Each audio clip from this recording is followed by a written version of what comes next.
All right, welcome everybody to a special midweek impromptu BDA Boxing Podcast, brought to you live from, well, you know where we're from. Jesus Christ, do I have to keep saying it every beginning? This is Mr. BDA with you, as always. My co-host also with me, King Bucho. King, are you there? Yep, yes sir. All right, do me a favor, write something on the chat. I did. Okay, there you go. Okay.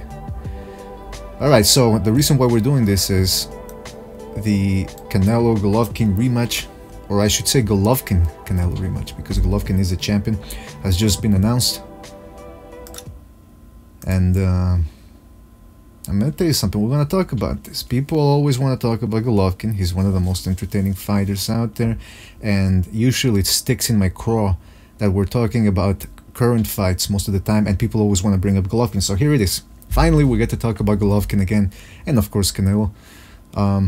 We got Fluffy Toaster 89 in the chat. Shout out to Fluffy. He says Canelo 118, 110 again.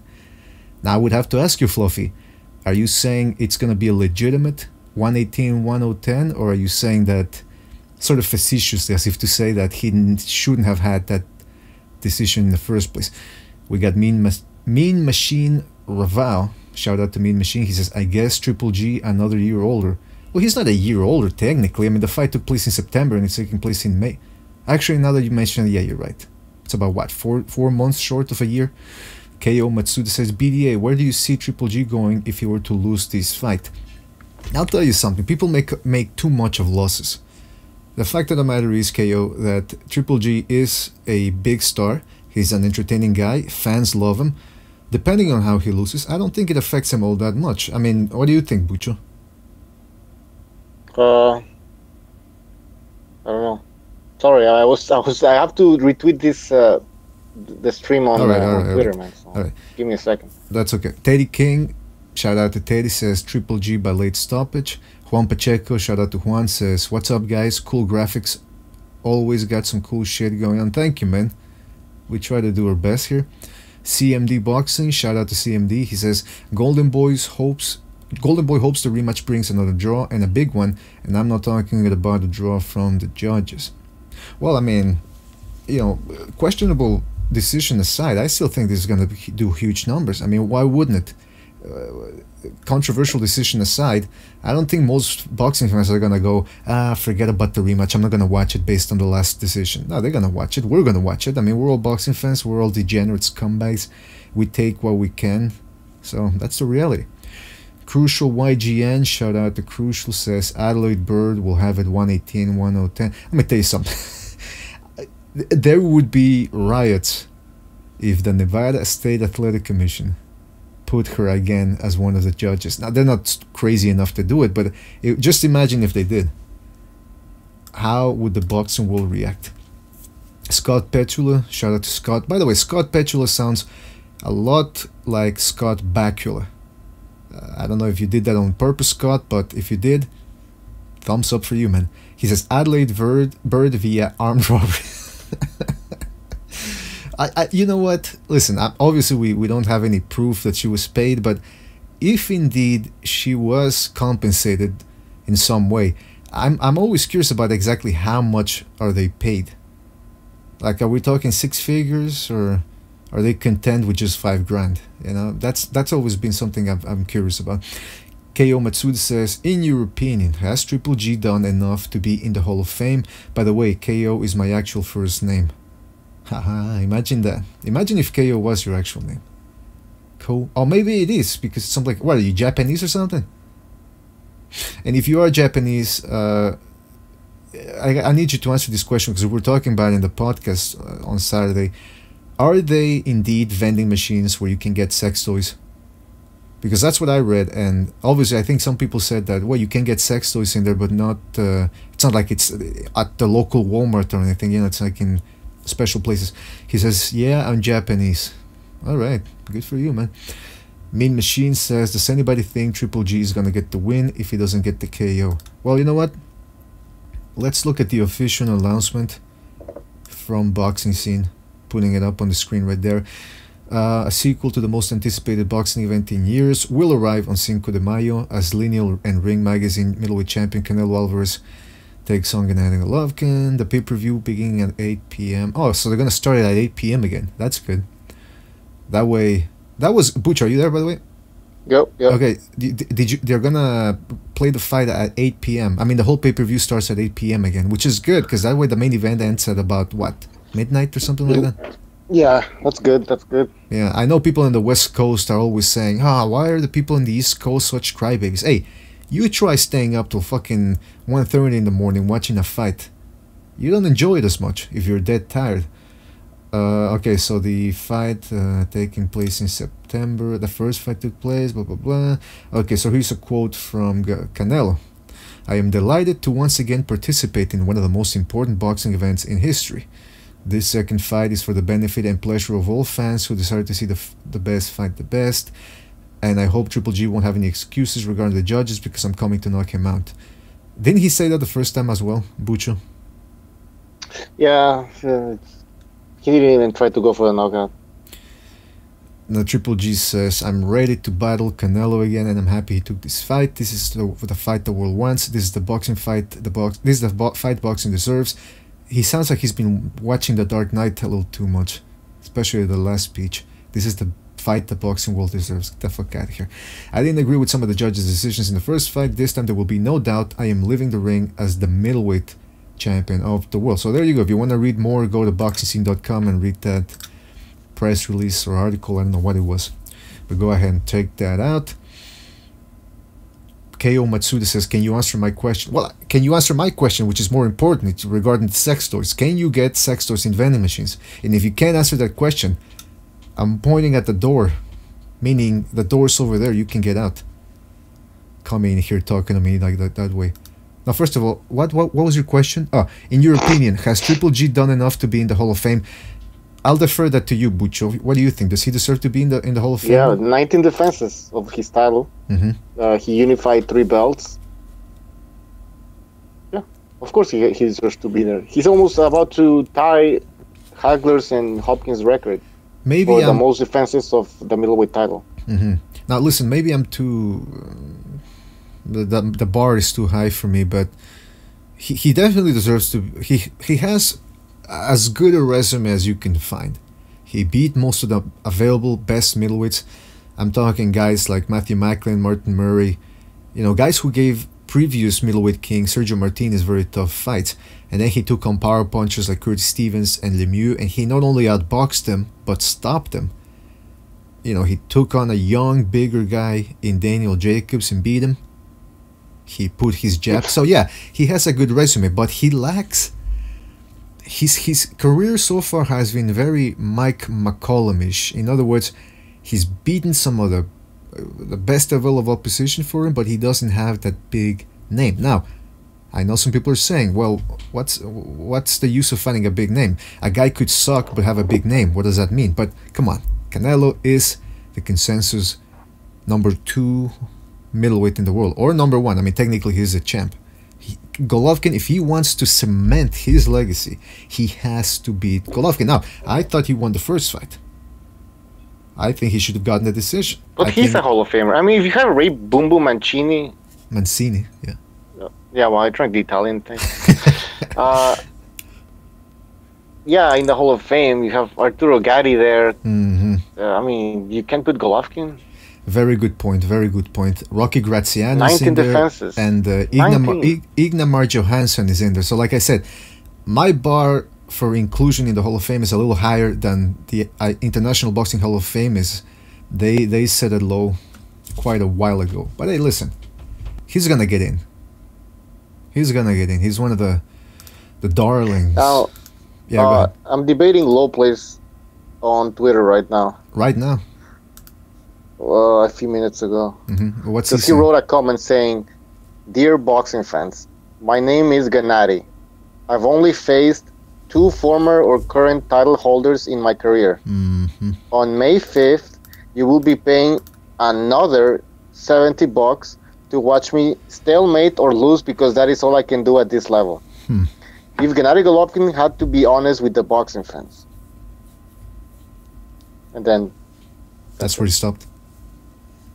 So then I'm like arguing that. I mean, he's claiming that Golovkin only faced 2 former or current title holders. I'm like, who gives a shit? And then he goes on to say that, oh yeah, but Stevenson fought Bika, who apparently had a title. Do you even remember him as a champion? See, this is the thing. When there's so many belts around, you can pick up an interim, you can pick up a WBA that somebody vacated, or they took away from somebody else, and then that guy's a former world champion. Bika is just he's a journeyman contender. That's it. And these guys consider him Stevenson beat a world champion. It's like he was fighting at 175. And I doubt that Bika probably won. I'm sure he won a belt at 168. So he was moving up. He was old as fuck. You want to count that as a great win for Stevenson? Now you really need fucking picking. Listen, nitpicking. If you're gonna use titles as a mark of how good a fighter is, anybody can get a title. I could start boxing right now, and within 5 years, with the right connections, I could get myself a title. So let's not go into title holders. It's not. But anyway, regarding, you made a good point earlier about Gennady Golovkin deserving to be in the Hall of Fame based on today's standards. I mean, they got like you said, Gatti, Mancini, Ignemar Johansson, Barry McGuigan. I mean, listen, Barry McGuigan. His best win was Eusebio Pedrosa, and other than that, not much. But nowadays, International Boxing Hall of Fame, they need to include famous people, regardless of accomplishments, because otherwise nobody goes see them, and they need the attendance, and they need to keep making money. So, yeah. People in the chat room are saying, Mean Machine says, I guess it's in Vegas again. B-Prop KR, shout out to B-Prop, says, yeah, Triple G is gonna make it into the Hall of Fame. Yeah, I agree with that. Jehobi Mixay says Triple G should not try to KO Canelo. He says Triple G lost the fight because he tried to KO Canelo. He should have tried to keep distance with his jab more in the last 3 rounds. Well, I agree with you. He did much better when he actually started to employ the jab, and when Canelo started to slow down because of the pressure that he was exerting on Canelo. Triple G, the early rounds, I think most of us expected he was going to lose them, because Canelo does have superior hand speed, and that's when he's really... Canelo's a fast starter. And you can almost always expect him to fade in the middle rounds, then sort of he gets like a second win in the later rounds. But this fight, he was pushed. The thing was, he couldn't... Triple G just couldn't fucking put it on as quickly as he could, or as consistently as he could. B-Prop says, sex toys, haha. Yeah, oh yeah, by the way, KO... answered my question. He says, I have lived in Japan for 2 years, and I have gone around the country countless times, but I have never come across one. They probably do exist, but you will have to try really hard to find them. Okay.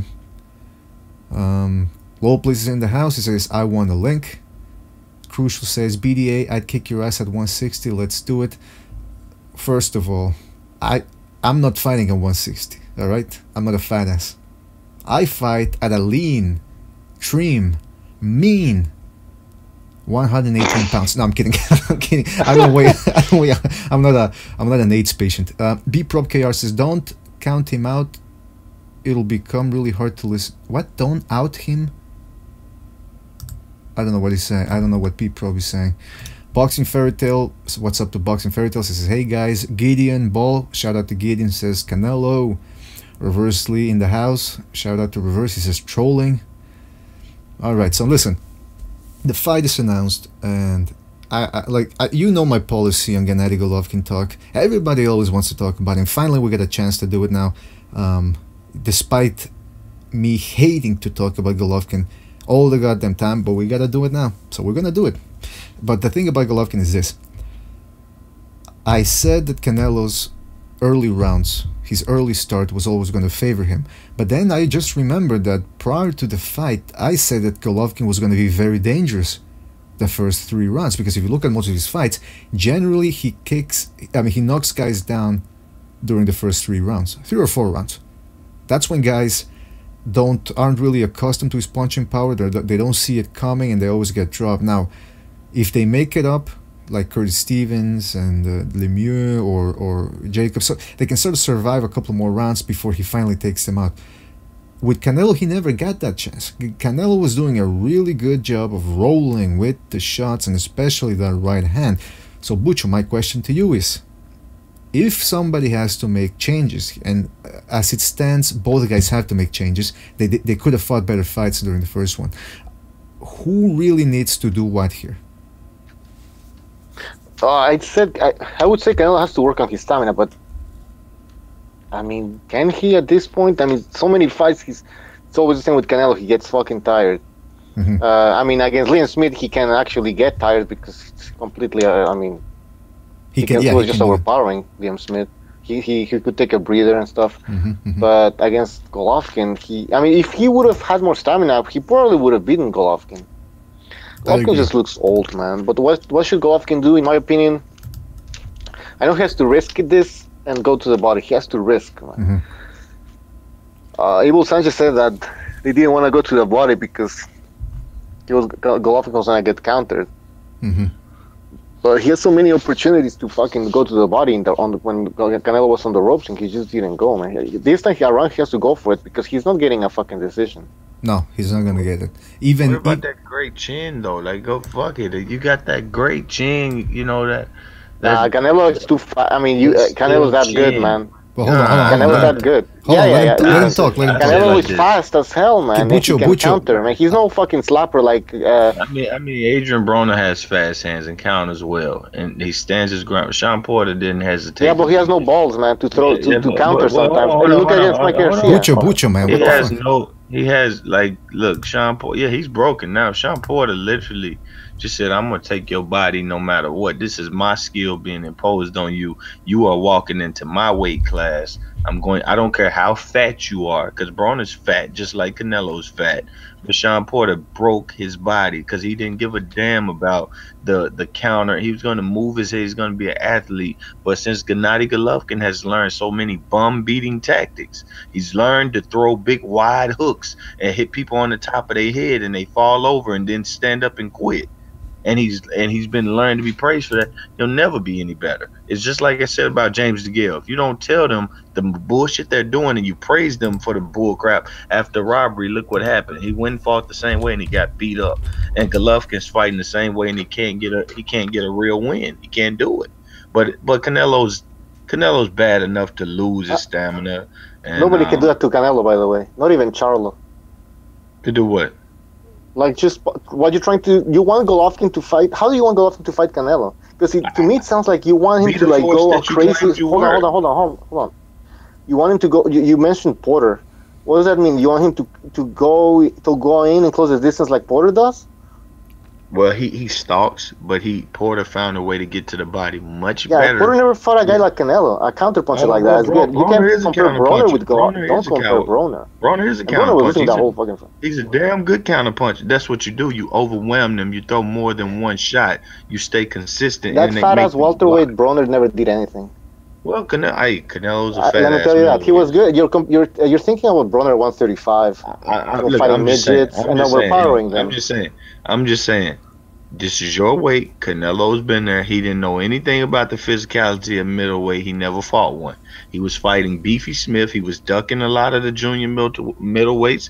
He was ducking rematches in matches that he ain't won. I'm just telling you, man, it ain't no pass for these dudes right now. They supposed to be the best in boxing. You can't stalemate part two. Somebody got to make the adjustment, I agree with that. Or do you want my $70 again for a third time? Because you ain't getting it. You didn't get it the first time because you didn't do nothing to deserve it. You're not getting it this time because you showed the first time you ain't gonna whoop nobody. Canelo is too blessed. He likely doesn't work hard because he ain't had to work for shit. That's why he doesn't have good stamina. Because he's probably, when the camera's on, he does roll work. But when the camera's not there, he's probably sitting on the bike in the gym. I don't think so. I don't know about that. That's speculation. I mean, we've had a lot of fighters that, for some reason, don't have stamina. I mean, remember De La Hoya? He never gained any stamina, never, ever. Mm-hmm. And I don't think he's because he wasn't training. So maybe look at his body. He had good stamina versus Trinidad. He had a good gas tank versus Trinidad. No, he didn't. He actually failed. He was running because he couldn't stand there and trade with. This what I don't care. Look, I'm not saying it was a great performance, but this is what one of them need to learn how to do. Oscar went in there in a fight that people felt was 50-50, and he separated himself. regardless what the judges say, you saw who got beat up in that fight, who got slapped around, who got punched up. It was Trinidad. Neither one of these guys is Oscar De La Hoya. You ain't gotta respect Oscar De La Hoya. We're talking about stamina. We're talking about stamina. Butcher, I'm talking about stamina. Butcher, you hear me? He was able to get on his bike and still make Trinidad look bad. Listen, Trinidad never looked good during that fight. Okay, we're going all over the place. We're going all over the place. We're going for some reason always have stamina. Come on, Bucho. We're going all over the place. We're going all over the place. You're talking about Trinidad De La Hoya. Fuck that fight. That was. No, I'm just saying. Okay, hold on. I'm saying because somebody meant. I don't know how we got into Canelo stamina, and I was gonna say that also it could be his body, man. Look at his body. There's too much muscle, man. That's the thing. This guy, listen. I don't want to accuse anybody of using PEDs, but I think Canelo is on something. I mean, listen. I'm not saying that, but I'm saying if I were to bet. If I were a betting man and somebody says, listen, BDA, you have to point the finger at somebody that you suspect might be taking something. Because Canelo looks too, not only is he bulky, but he's cut as well. Now, that could be, you know, like Lopez said, he's probably not training properly. I don't know if it's that. I tend to agree more with you, Butch. I tend to agree that it's the muscle mass. And here's the other thing. His trainers are content to let him gas out. Because so far, he's, like you said, Butch, he can gas out against Liam Smith and just lay on the ropes. He can lay on the ropes against Angulo. But you put him in there against Gennady Golovkin, who wasn't going to stop. All of a sudden, the punch output wasn't enough. Now, here's the thing. He's not a dumb guy, Canelo. He does have good trainers. They're probably trying to drill it into his head. Now, listen. Forget all this weight training. Forget about trying to put muscle mass on. The guy can make middleweight already. Like, he's already bigger than middleweight. He doesn't need all that muscle. So they should just concentrate on stamina, my cardio, do some high-intensity intervals, do a lot of jogging, a lot of rounds on the back, keep doing your sparring. Forget about this fucking... I don't know what he's doing. He looks like he's lifting weights. It might be genetics. And don't... Eating good and probably just making the weight and you know, training there. The man ain't got nothing to be hungry for. They put him on pay-per-view even when he showed he couldn't fuck with the pay-per-view king. They put him on pay-per-view and said, so what, we'll bless you with another opportunity. Would you be hungry? Like, I wouldn't be. I wouldn't go work. I would be hungry. I would be hungry fighting Golovkin when everybody was calling me that I was scary, that I was scared. You know, and even Mexicans were fucking calling him out, like saying like you're a pussy, and so that would motivate me. You know how little that means when you making so much money and you can barely. Canelo can ride. So tell me, who's motivated? Like Canelo can ride horses throughout the day. Like, we can be on Twitter for 2-3 hours. He should be motivated like which boxer? Give me an example of a boxer that's people who only making what, a couple $100,000, you know, $1 million a fight or something like that. Give me a name, like you feel like holy shit, this guy's like. He don't got the same kind of motivation, man. He doesn't, bro. Is Crawford hungry? He's making a lot of money. I don't know, Crawford. I had to see Crawford versus the best in the world. I ain't seen that yet. I mean, I would assume he is. I would assume he is. You know who's hungry? I don't know what you see. I don't see any difference. In shape. Look, we never seen Crawford in the 9th round. You know, just have to sit on the ropes, man. Look, I'm not convinced. I believe in boxing training. I know his team isn't stupid. I know Canelo is an athlete if he wants to be. I don't think it's just because this man isn't, you can't breathe right, or he got asthma that we don't know about. No, I think it's because he does not work as hard as guys that make less money than him. And that's, you know, the other boxers will say that it's hard to get up and do roll work when you're getting out of silk sheets. You've heard that before. It's possible. We don't know because but Canelo's young and he's fighting Bucho, you're interrupting me, man. His stamina. Bucho, you're interrupting me, man. I was gonna say, we can speculate all we want. We don't really know because we're not there. Now, I will say, you ask who is hungry. You want to know who's a hungry fighter? Andy Ruiz. Haha, you get that? Because he's a fatso. But listen, let's keep or talk about the rematch. I disagree with you, Lopez, about Golovkin. The reason why he couldn't put on the afterburners against Canelo being that he was used to fighting bums. First of all, we've been over this before. He didn't fight bums. He hasn't been feasting on bums, all right? He's been fighting some good guys. The guys that... Okay. I'm just saying. We disagree on that point. Now, the second point is this. Like Bucho said, or he tried to say, Canelo counters very fast. And yes, Golovkin has a good chin, but even if you have a good chin, if somebody's throwing fastballs at you and you cannot see them coming, it would be incredibly stupid to just walk in there like Brandon Rios, hands up and blocking everything, and just to land a Hail Mary shot. That's not how it works. It was actually pretty smart what Golovkin did, which is he let Canelo blow his wad in the first couple of rounds, and then he started pressuring. Now, Canelo, for his part, and a lot of credit to him, was able to use his rubber band waist movement in order to make Golovkin miss. So I gotta ask you now, let's stick to the fight, forget about who fought who and resumes. Based on the first fight, if you were in Golovkin's corner, what would you tell him? And if you were in Canelo's corner, what would you tell him coming into this rematch? I would have told him fight Billy Joe Saunders. Come on, but yeah, if I'm in Golovkin's corner, I tell him, you hope this man ain't got enough stamina, because he hit you any damn time he want to. I can't give Golovkin new tricks. He's an old dog. We have different beliefs. I actually believe he has learned bum beating tactics. He's only seeming to be good from an arm length away, and Canelo sees all that coming. All right, the jab he can deal with if he has better stamina. If he doesn't have better stamina, I say this: I don't give a damn if you get countered every now and then. You're gonna give something to take it, because it's the best you can do. You're gonna hit his body. That's what I would have to tell Golovkin. Mm-hmm. Bucho, when it comes to the actual judges, do you think it's a possibility that since there was so much blowback about the first fight and the first decision, do you think now that it could swing the other way? Maybe Golovkin this time loses clearly, like 7-5 or something like that, but it actually goes to him this time. You think like they want to make it a trilogy or something? I mean, I don't know. That would be the only reason. That would be the only reason if, like, for some crazy reason, the Golden Boy, because they're in control. Mm-hmm. I don't know. I mean, this is all speculation, but I'm pretty sure they're choosing the judges and they're controlling the whole thing.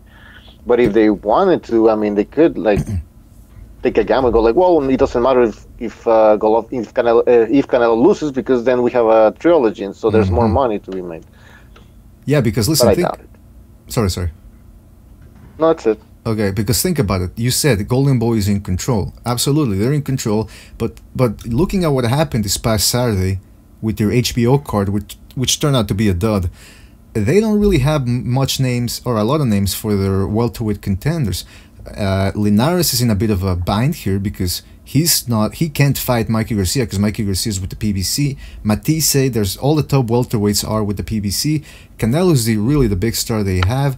And if he doesn't fight Golovkin, he's not going to be making 20, 30, or whatever amount of money he's making against any other. He's not going to be making 40 million against one of the Charlos or against Arizona Lara. So if they want to keep the gravy train rolling, they milk this Gennady Golovkin series for as much as they can. And why not give Gennady Golovkin a decision? Or you know what? Listen. The third Well, how can you give a decision? The only thing they can do is either they control the judges or they don't. That's how I imagine it works, right? Mm-hmm. The third Manny Pacquiao versus Marquez fight. Almost everybody agreed that Marquez should have gotten the decision. It didn't stop. They gave him. He feels he was shafted 3 times. Marquez does. He still kept taking the fights because he knew it was the biggest fight out there, and he really wanted to beat Pacquiao decisively.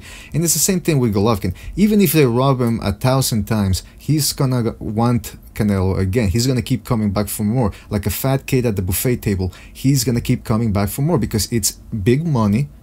It's actually a good fight. And think about it. You think he's afraid of Canelo after what he saw? Compared to the rest of the division, it might be low risk. Because I'm telling you, Billy Joe Saunders might get it. Billy Joe Saunders beats Canelo. I'm convinced. No, I'm not convinced. I'm convinced that Charlo would fuck Canelo up, and he knows it. And he's gonna fight him. No, man. Okay. Charlo has no fucking defense. He's going to get countered, man. See, another thing is now Canelo's a hold on. Name the power puncher with speed that Canelo stepped in the ring with ever. Name it. Wait. Are you saying name them or? Well, listen, Lara's way faster than Charlo and probably more precise and better defense. And let me tell you that. And Charlo can only go forward. this guy's not a slick boxer or anything like that. Right? So He don't got to he's be. gonna get Why better. did he got to be a slick boxer? Why he can't No, come that's what forward I'm and beat saying. on your ass? He doesn't need to be slick because even he tried to. He's not. He can't. Anyways, well, we know his style. All right. We agree. He comes All forward, right. Let me tell you. and Well, yeah, if he's Canelo thinks it's dangerous. Don't easy get me work, wrong. Don't get me he wrong. could He's have. Well, dangerous. I'm telling you. That's what I'm here to tell you. These guys are way more hungrier than the Canelo that's sitting on the ropes and taking 30-second, 40-second breathers and still winning rounds doing it. I'm telling you. Even on the ropes, Charlo won't do shit, man. He's gonna stay back and he's gonna not be gonna very be on the ropes. cautious. He's gonna He be in there won't do fighting. anything. He did it He's against not gonna be- Golovkin, and let me tell you, doing it, he's gonna do it against. He would do it against Charlo. Charlo won't do shit. He's gonna be scared of getting countered. I will say this.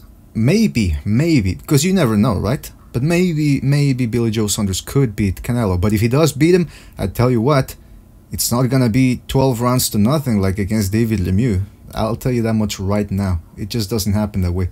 We got Precise Puncher in the chat room saying, "What's up, everybody?" Shout out to Precise Puncher. And by the way, since you two guys are here, Can you say that again? Can you say who wouldn't? It got feedback. I don't know what that is. I said if Billy Joe Saunders does beat Canelo, it wouldn't be 12 rounds to nothing like he did with David Lemieux. It just wouldn't happen. I mean, listen, Canelo's a good counter puncher. He's got much better defense than Lemieux. That will be a whole other story. But I wanted to mention something. I was watching an LDBC channel, and I mean, listen, I'm trying to watch as much YouTube content now as I can on boxing because it is entertaining and I want to get up to speed with what's going on in the boxing. We'll get different opinions. So I was listening to this show from the LDBC. I forget what it's called. They were losing their minds about Errol Spence. And one guy actually said that Errol Spence would beat Canelo. And the guy said, well, because contrary to Golovkin, Errol Spence isn't going to stop coming. And I just said, all right, listen, I give Errol Spence, he's one of my favorite fighters, man. This guy is what I love about boxing. He comes forward, he bangs the body, and he wants to stop guys. But can we stop it with the overhyping guys? I mean, it happens with Lomachenko, it happens with Spence, it happened with Usyk this past week, where everybody thought he was gonna walk over Brady's. Robert Easter Jr.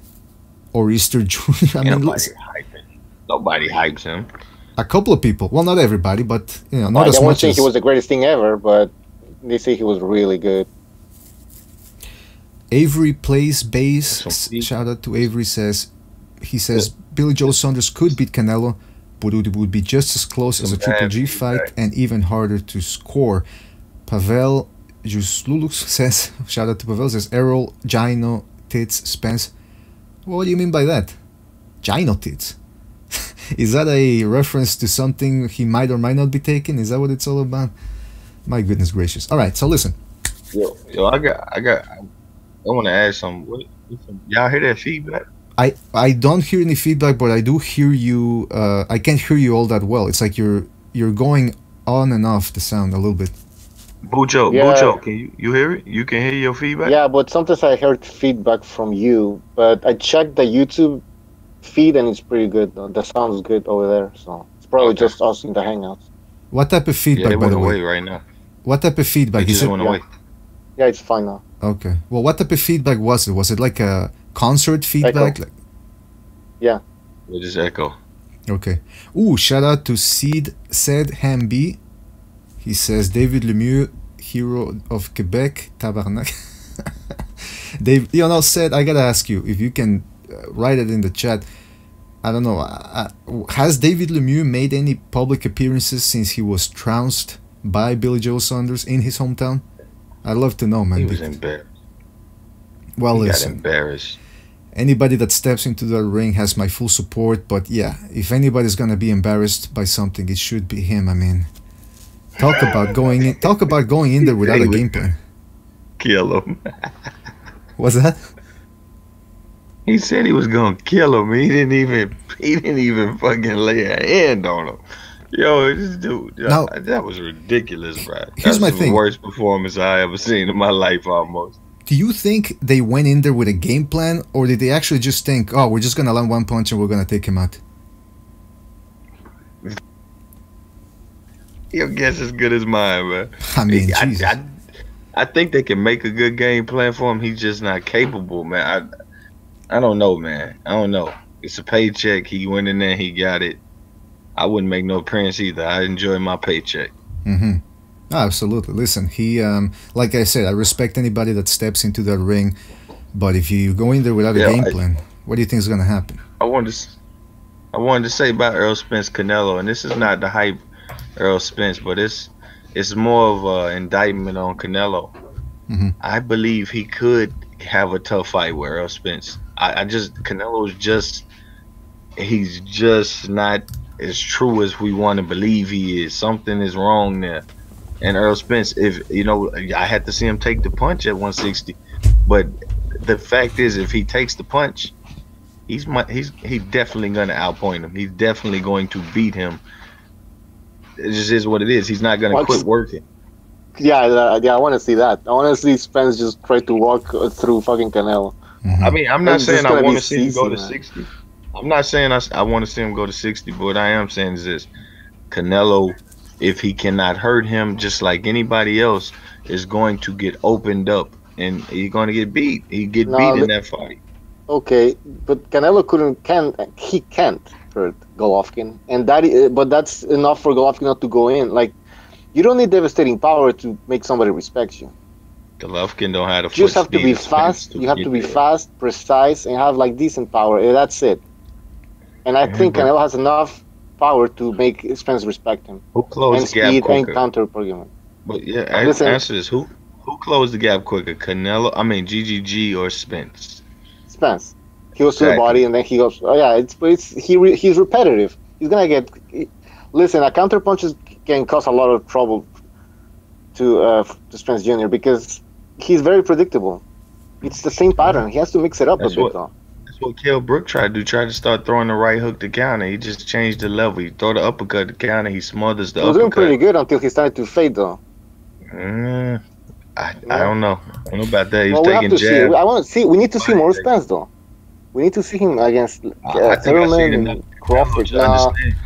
I just seen enough Canelo already to understand. Like, if he was dominant, we wouldn't be having this talk. But this kid ain't dominant. He's a big ass dude. He just isn't dominant. He needs Beefy Smith to even look like. Oh, you go nitpick against. He did. I mean, who else is he laying out? Well, I need to know. Who else? He did pretty good against Golovkin for a few rounds. Then he got tired and he lost the fight obviously, but he did a pretty good job. He did a good job against Cotto, and I know Cotto's like a midget. Come on, give me a break. He didn't even bully Cotto. It was a tactical. It was a tactical. You're not stopping Cotto. He could have. Okay, so he didn't, but who cares? It was a tactical fight. He didn't try to bully him. If you're not stopping Cotto, you're not stopping him. And some people felt Cotto was in the fight. Some people felt Cotto was in the fight. Yeah, he wasn't for a few rounds. It was a tactical fight. Canelo didn't bully or try to bully Cotto. It was a fight from the outside, and it was very technical. And I don't care how small Cotto is. He's very fast. He's very precise. He has a lot of precision. He had trouble hitting Canelo. And let me tell you. Granted, he's a smaller guy. I'll concede. And I don't want to make it seem like a hype Spence because I said that before. I'm doubting Canelo, and I'm gonna doubt him with another fighter you might not expect.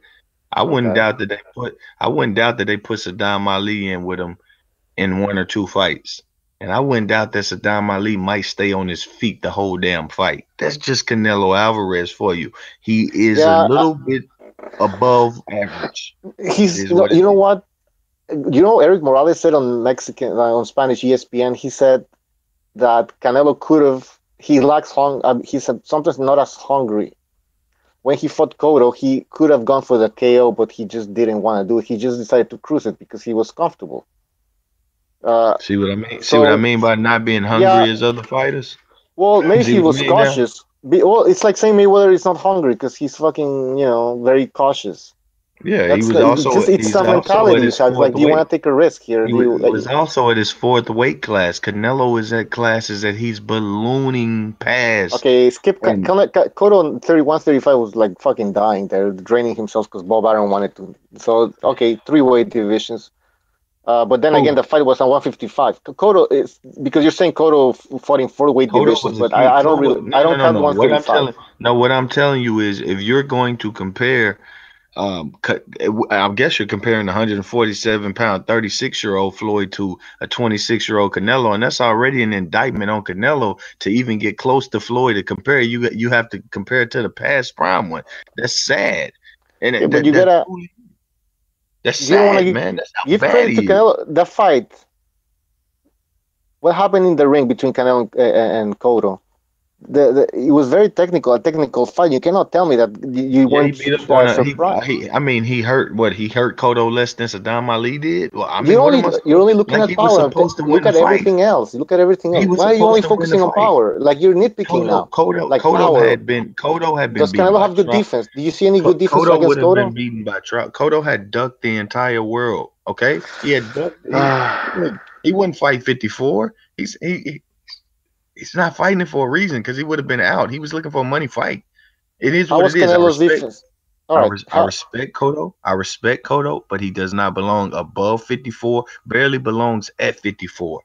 But at the end of the day, he was there. He was old. Canelo won the fight. I believe any other prime junior middleweight would have beat him. That's not something I'm here to Well, that's what you assess. think. Like, Well, hypothetically yeah, here, Trout maybe already if he did. would have, we can't. I mean, we're not gonna spend our time talking about what if he would have fought because we don't I know. It mean, didn't happen. well, Floyd beat him, Trout beat him, then Canelo beats him, and I'm supposed to Okay, like Trout on didn't beat Canelo. him, man. Trout didn't beat him. That's your opinion again. We're going always Yeah. we're going Trout into beat the Cotto. whole Trout beat thing. Cotto, Oh, not Canelo. Okay, Cotto. okay, okay, okay. Listen, we could do this all again, like we've done it in the before. Go on for hours and hours about who didn't fight who didn't knock out who. But at the end of the day, we're but getting a good.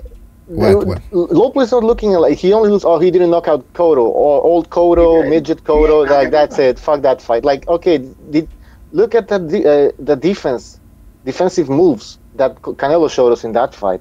Because let me tell you something. Cotto still had a lot of precision and good foot movement and Because speed, and he had a hard time. He had a hard time hitting Canelo. Yes, it's not the Well, best Cotto of all he had time. a It's not hard time the hitting. He had a hard time hitting Saddam Ali as well. That's not a yeah, but that was coincidence. after a 2-year layoff, and then just he fought the Japanese guy, and then he fought like, come on. listen, Come if on, I man. wanted Like, to be one of those I guys, want I to could praise look at Canelo with you, but what's his I name, just Well, I Errol don't think you want Spence's to, man. prediction. No, Just his looking at he prediction, his didn't knock fight. him out well. If I wanted to be one of those no. guys, I could look at I could take Errol Spence and completely dismiss the Kell Brook fight because I could say, well, what good was that win if Kell Brook got his ass kicked by Triple G before and got his orbital bone broken, blah blah blah. At the end of the day, what counts is what happens in the ring. Yes, there is such a thing as context. You know, you want to talk about ages, you want to talk about who had a hard time the fight before and this and that.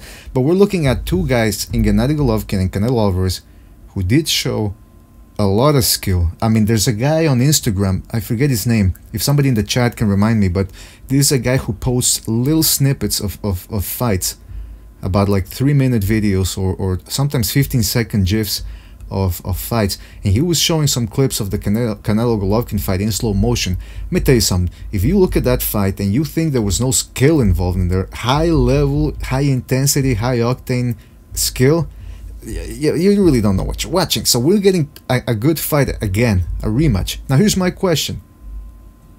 People are saying, oh, Triple G, he's 1 year older. Technically he's not 1 year older, but can we all expect that whatever happens again after this fight, unless somebody scores a knockout, can we expect again more a wave of criticism from both fans? You know, like Canelo fans are going to say, oh, Canelo should have won. Triple G fans are going to say, oh, he was 1 year older, blah, blah, blah. Can we expect that again?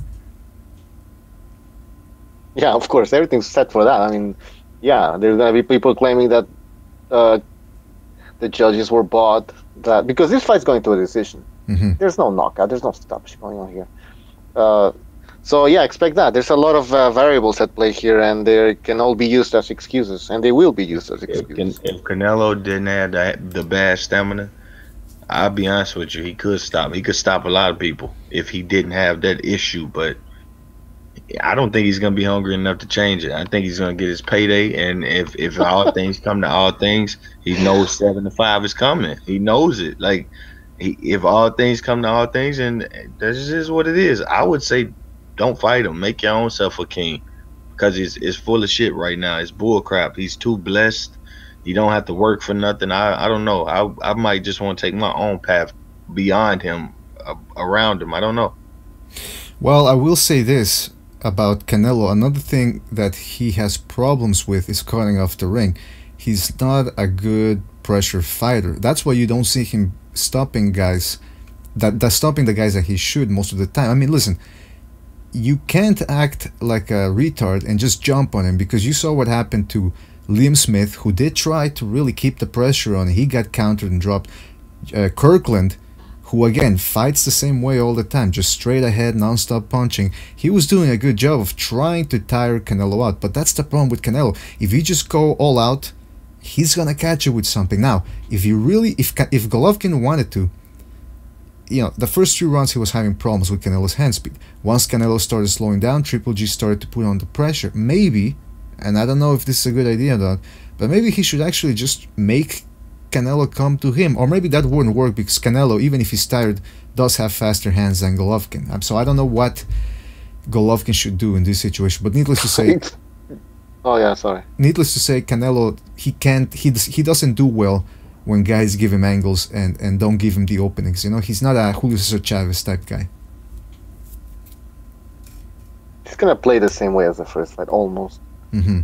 But I think you're going to see Golovkin is going to be a bit more, he's going to take more chances this time around. But he has to. He has no choice. The judges are not on his side, that's for sure. Oh, yeah. So he's going to have to go more to the body. When Canelo's on the ropes, fucking take advantage. Yeah, you might get countered, but fuck it, man. And if he doesn't, you got to call it. You gotta call his concern for not doing that as him being a person that's incomplete and a person that has learned the inverse things that he shouldn't have learned, adverse things that he shouldn't have learned. Canelo, man, I'm telling you, not even your Spence, your Charlos, and would do any better than Golovkin when Canelo's on the ropes. They would all get fucking scared. Yeah, we have. I'm just saying. Everything that he learned when he was hitting Rubio up across his head, and HBO was telling him he's the next Marvin Hagler. That worked all against him in the first fight. It showed time and time again of him loading up and just ignoring body shots. You can get countered to the head as well, so that's no excuse to say, "Oh, you're throwing all these head shots." It's no excuse. It ain't. If you throw, but Rubio's no threat. So why are you picking on Rubio? No, you're missing the point. You're missing the point. You learn what you're doing. It's just like Gary Russell. He fought all these bums and he learned what he was doing. He learned to do these things to these bums that work. He gets up in competition and he can't just slap his hands and hurt people.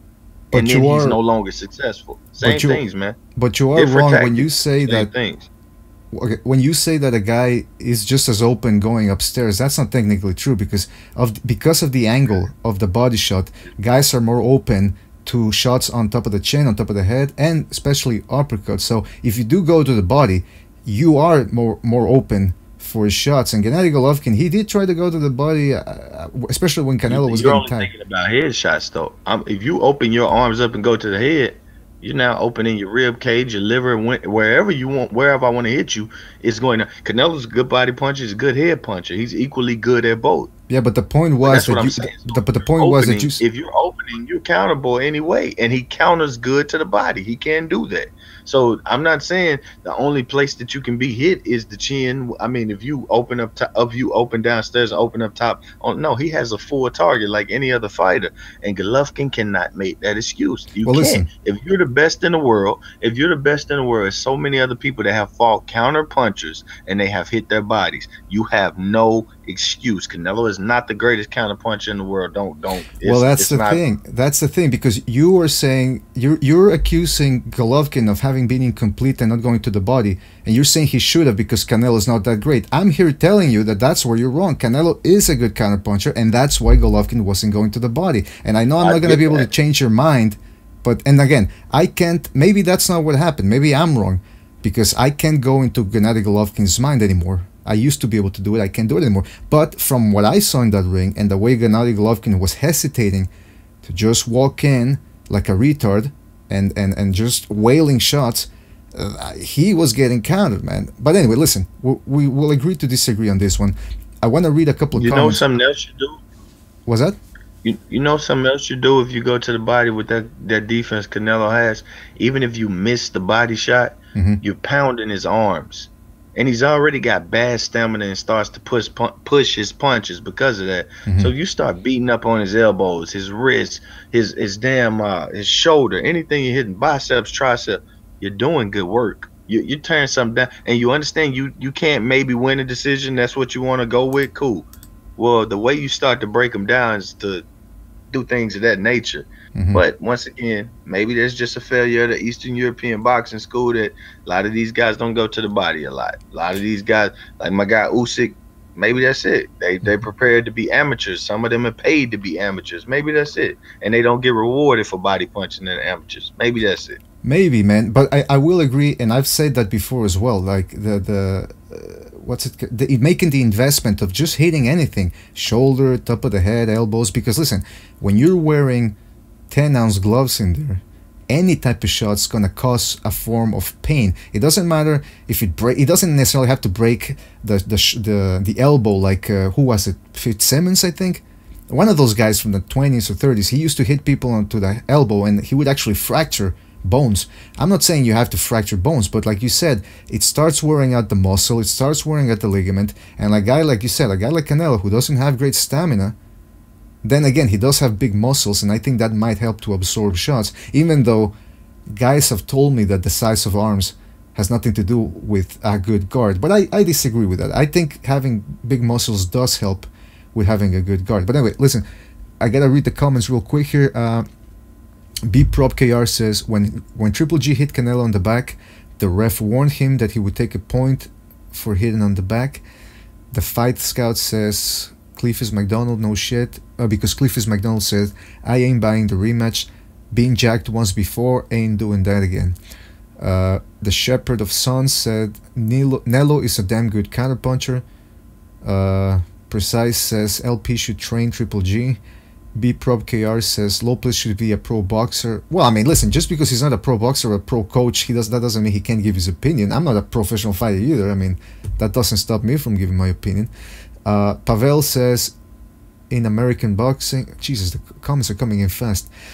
Precise Puncher says, hitting elbows is how you break your hands. Yeah, I mean, if you hit it right on the fucking point of the elbow, but if you're hitting the side, you know, normally most coaches will tell you not to throw the hooks to the body in the form of a hook. They tell you to go to dig it up, sort of like a semi-upper, semi-body shot. But if you hit the elbow on the side, you have less chances of breaking that hand. But then again, you would have to throw it like a hook as opposed to the correct version, which is sort of like a shovel hook. Vincent Marduk says, LP should teach Triple G to fight like the great Adonis. Oh, come on, don't bring up Adonis Stevenson. We're going to be here all night. You punch with them knuckles, and it's damn near hard to break anything except for what you hit. If you keep that wrist strong and you make sure, no matter what you're hitting, and you let that shit hit knuckles first, it's damn hard to break anything. Well, I do remember when Golovkin fought Ward the third time, and he was throwing some like weird, not weird, but he loved to throw that uppercut to the body, and he hit the hip bone of Ward, and that was enough to fracture one of his knuckles. So, I mean, you just never know. Even if you are trying to punch with the knuckles, with the first two, things can go wrong, man. You hit something by accident, or you slip the punch, or something happens, and you hit the other knuckles, and it's over, man. You get that hand busted up. I'm a lucky one, because I'm going all knuckles, and most of the time, I'm telling you, man, I got some big ass knuckles, and maybe somebody else is weaker, I don't know, but I know my shit. I'm not worried about your elbows, your wrist. I know it's gonna hurt you more than it hurts me if I focus putting them knuckles on you and any punching back. Because when I first started boxing, I would punch wrong, and I would be thinking land like the flat of my hand. And I used to have so many hand problems at first, and then I just like, it's like, man, I gotta try something else and learn from an old school dude. Like, yo, get your knuckles over, get your knuckles. Never had a hand problem since. No matter what you hit, no matter what I hit, don't have them. You know what you need to do? You need to do what Vitaly Klitschko used to do, which is he would take some bandages or some hand wraps, dip them into the urine of his 3-month-old baby, and then wrap those hands with the urine-soaked, what's it called, wraps, and supposedly that's like an anti-inflammatory. No, that's sir, I'm alright on that. No, hey, listen, Vitaly has a PhD in sports science, so he must know what he's talking about, man. Baby urine. Take that baby piss, put it in containers, have the containers all over your house, and if you have hand problems, anti-inflammatory right there, man. And by the way, I saw a video of yours where you say you wanted to become a trainer. You know what, man? I say go for it, because if you have, I've already got the training the kids, like 2 different kids I'm working with now. One is 4, and I can't remember the age of the other one, but he's like, I would say like not 10 or 11 or something like that. And shit, just gonna start them early, man. Start them early.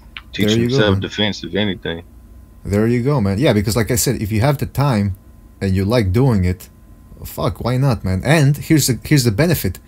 If these guys ever make it to the pro ranks and become millionaires, you can hit them up in a couple of years and go, hey, remember me? How about sending a couple of bucks my way? You know?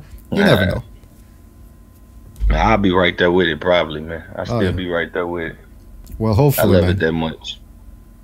But hopefully, man, yeah, you just keep it up, man. It's a good experience training people, and it's I get y'all some more Adonis's and less 4-round fighters, Canelos. That's what I do.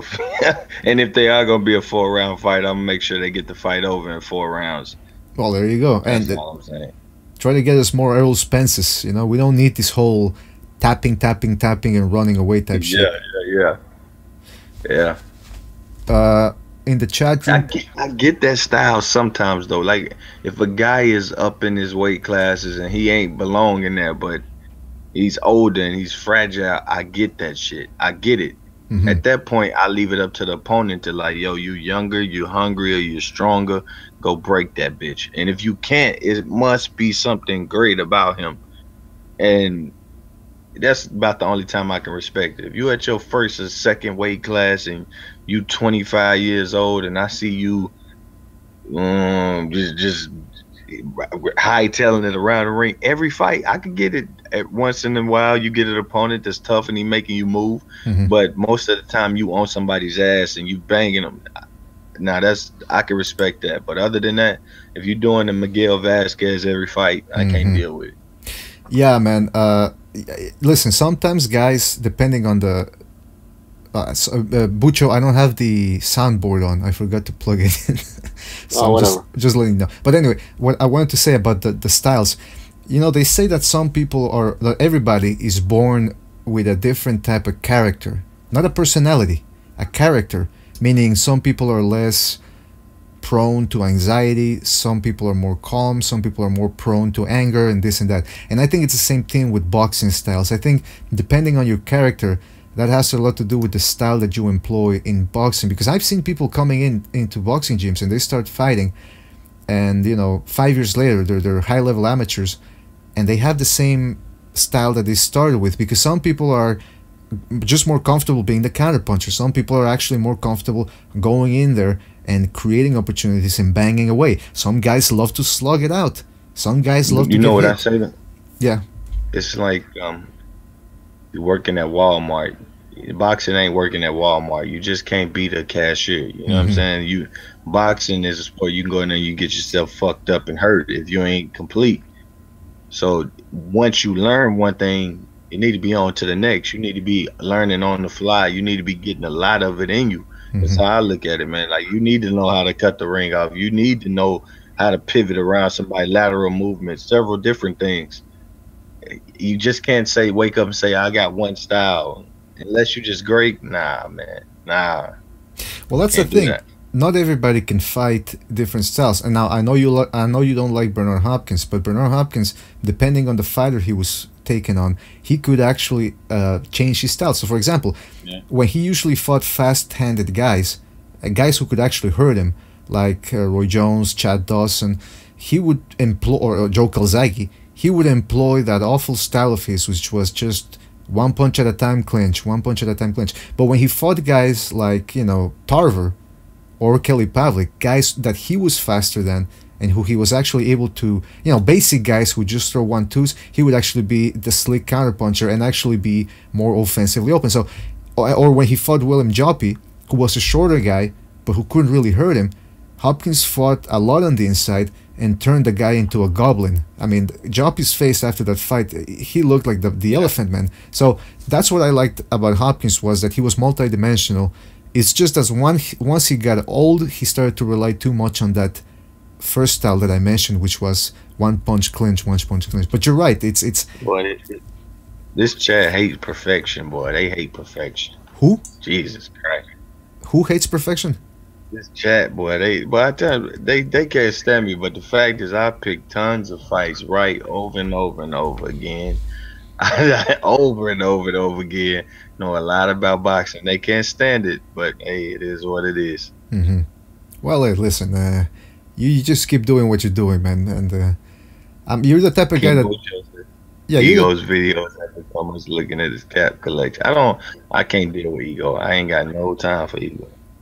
Have you ever been on his show, by the way? I think you said that, right? No, I got blocked for I don't know, because he said something in the live feed and I was seeing it, and I clicked on it once and I'm seeing so many people, he's saying so many things and some lies. I think it was a Wilder video, and I got blocked. And who was the one that called you a fag? Oh, that was 78. 78 okay. Called me a fag for just stating the truth. Like, I don't know, man. Just was stating the truth about his. He mentioned how Rigo is mandatory.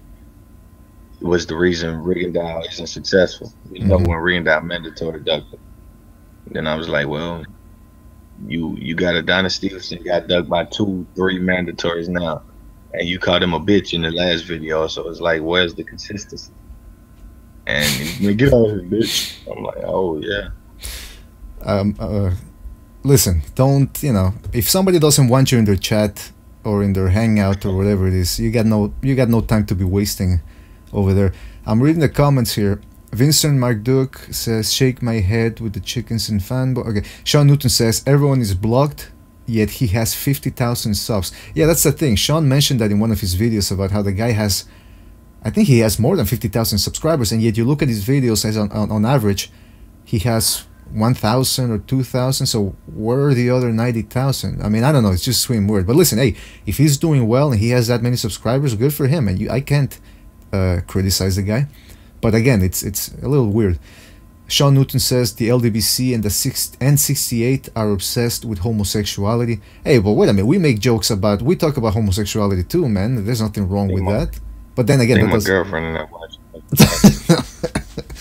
I'm hearing like Michael Cole voice. I can't hear you. You're dropping out, man. What did you say? I hear Michael Cole voice or some shit. Who's Michael Cole? The wrestling commentator. And I'm like, why am I hearing this? Let me go check. You go check. You might have ghosts in your house. That's the last thing you need, by the way. Ghost in your house.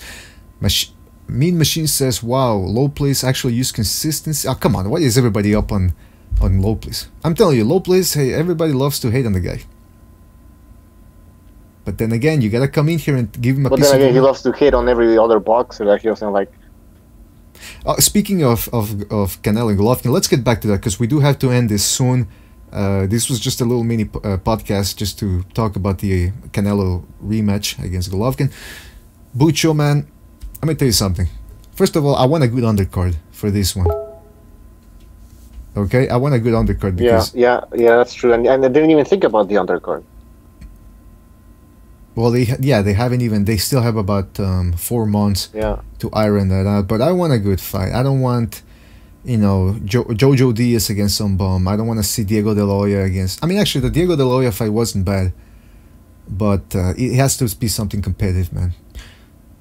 Sean Newton says his girlfriend... Well, they might start doing like...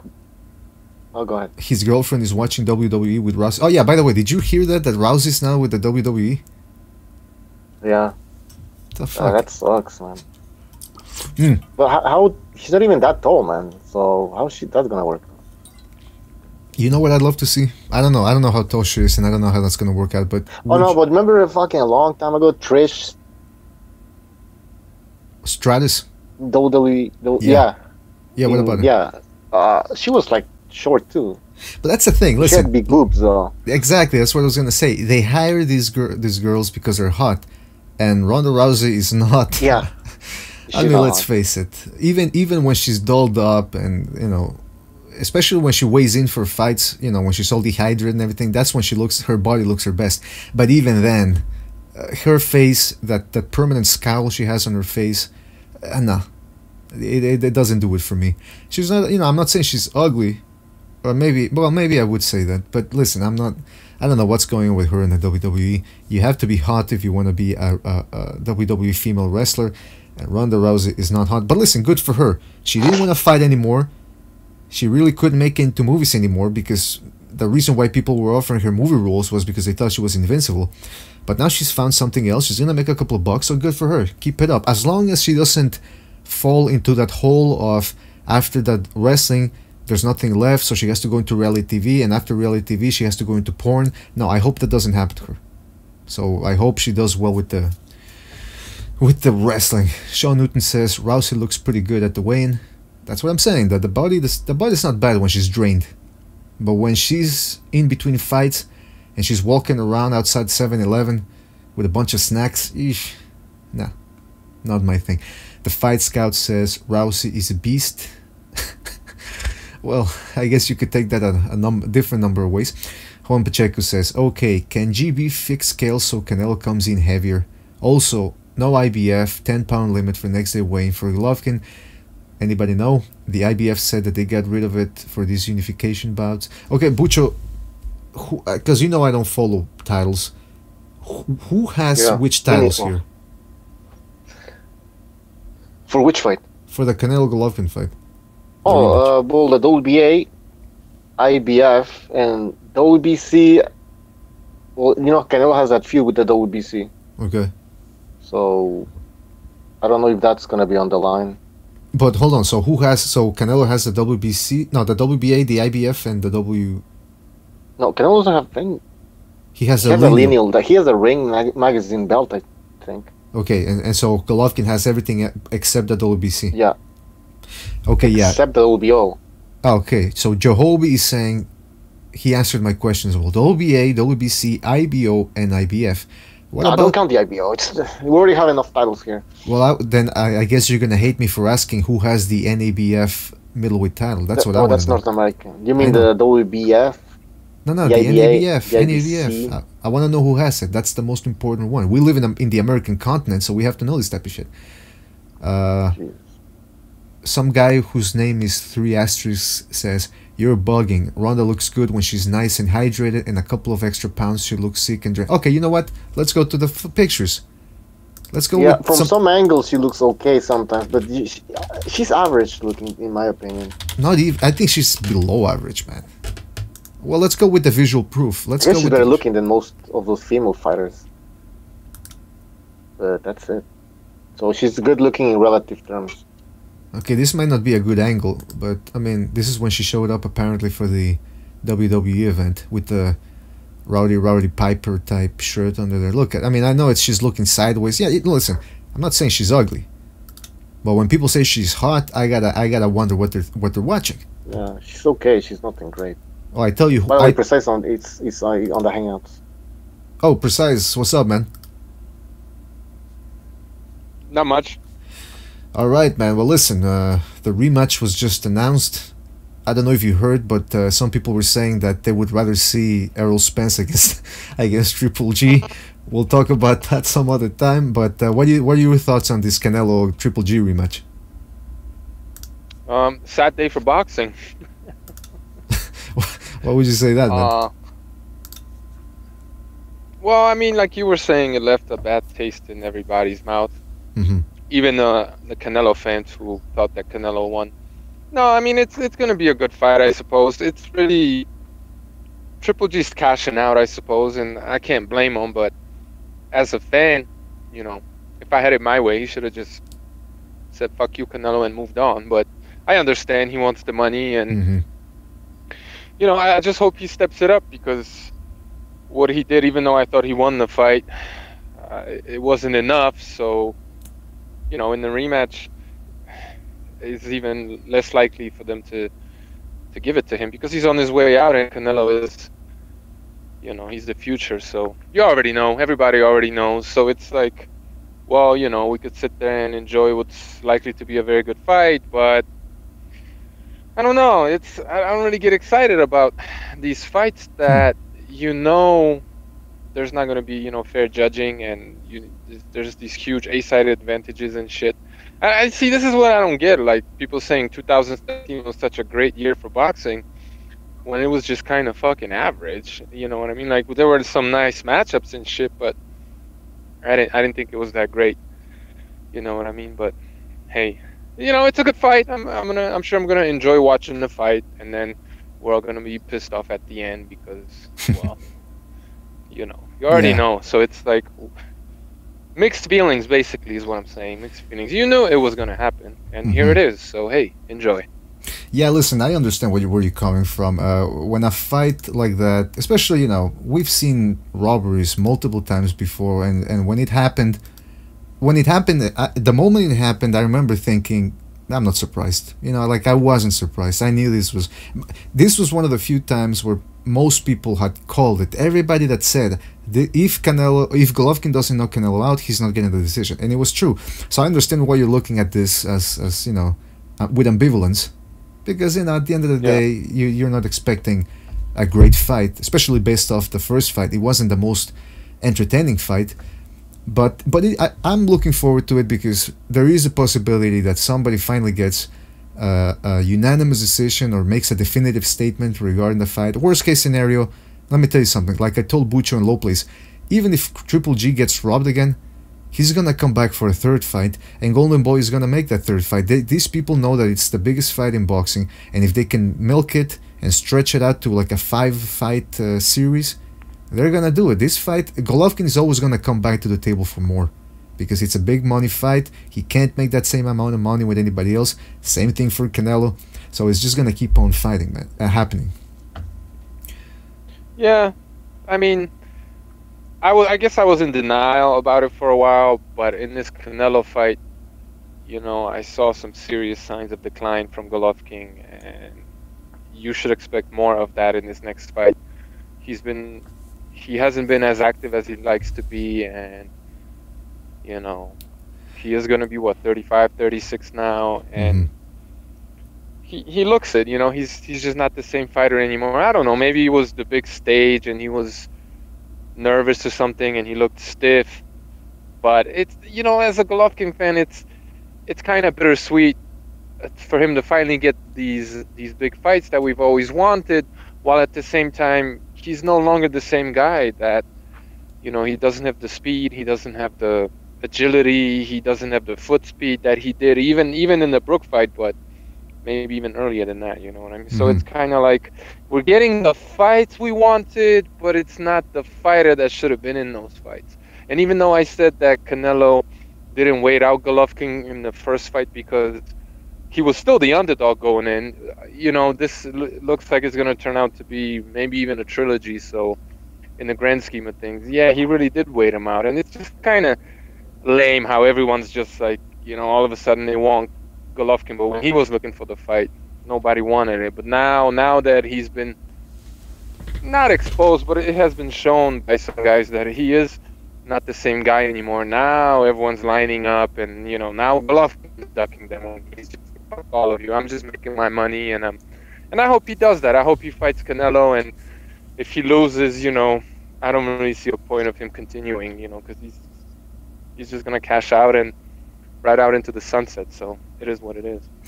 Well, now that you're here, I want to bring up a point here, because you know you're coming from the point of view of, you know, boxing fans sometimes we're too much in that abused housewife syndrome where we always keep coming back even when we get a bad decision or a bad fight or whatever other negatives come from boxing. Sean Newton recently made a video saying, okay, it's okay to be a realist, but when you're complaining all the time about how boxing sucks and about how boxing is not giving us the great fights, how about we do look at the positive? Now, how would you address that? Like, would you say that you're too much of a pessimist, or are you just being a realist? I think I'm pretty real. I mean, I'm oftentimes I argue against this whole outcry that this or that fight was a robbery, it was bad, and this and that. I think people are overly a little bit too sensitive when it comes to that, and a close fight that could go either way isn't necessarily a robbery. So I think people are a little... I get what Sean is saying, but me, myself, I mean, I think I'm just more of a realist. I mean, you could say I'm a pessimist, but like I told you that Cavani was gonna get robbed against Andre Ward, and he was gonna get robbed again, and that's what happened. So, like, am I a pessimist, or am I just telling you the truth? You know what I mean? Like, that's not, in my opinion, that's not pessimism. How am I pessimistic when oftentimes I look forward to fights, mythical fights, you know, fantasy fights, and like Usyk, AJ. Like, I'm super excited about the possibility of a fight like that. You know what I mean? So I try to keep it real. I don't always get it right, obviously, but you know, boxing is like, if you want to be objective and honest, boxing is a fucking joke of a sport as a whole. Let's be realist. Let's not fuck around. It's a joke of a fucking sport. It is. It's not a sport. So if you know, that doesn't like keep me up at night. It doesn't make me, you know, cry myself to sleep. You know, it's just I'm just a brute. You know, I'm just a brute. I'm crass, and I just tell it how I see it. And I'm not saying I'm always right, but you know, it is what it is. Boxing is a fucking joke. Why do you think it's been struggling for so long? And why is it that a lot of the old school cats have dropped out, and they're bringing in these new clowns that don't even know how to score a fucking fight? You know what I mean? So get the fuck out of here. Yeah, I mean, haven't you guys noticed like this influx of noobs into the sport? I sure have. Yeah, well, I see that happening all across other sports as well. I mean, I don't watch the NFL or the NBA, but I've read that in some places, like they boot out the old commentators to make way for new guys, and oftentimes nowadays they're putting in women that just recently got into the sport, but because they're hot and because they need a woman, you know, diversity and all that, they put in whoever they can find, and that dilutes the discussion of the sport out, you know, during the commentating and all that. So yeah, I do see that. Like, for example, 10 years ago when they tried to kick Larry Merchant out of there and replace him with Max Kellerman. Now listen, I like Max Kellerman. I don't hate him. But if you ask me who I would rather have, Merchant or Kellerman, I'm going with Merchant all the way, man. Kellerman tries to act too much like a Merchant wannabe. But so I do agree. But listen, the reason why I brought that point up about whether you consider yourself a realist or a pessimist is because you brought up about how 2017 you didn't think it was that great a year.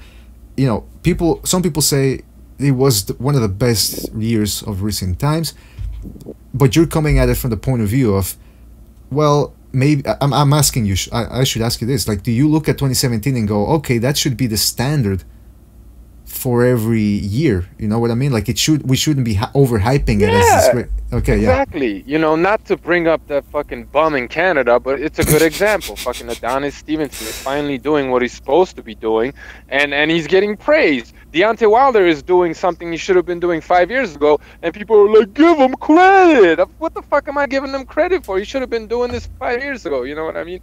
Lowered expectations. People's expectations have been lowered because boxing was in such a deep hole and it sucked so badly. Now that it's marginally better, everyone's just fucking whacking off, acting like it's the best shit since sliced bread. I mean, the heavyweight fucking division is weak as fuck compared to what it was 5-10 years ago, and that's an objective fucking statement.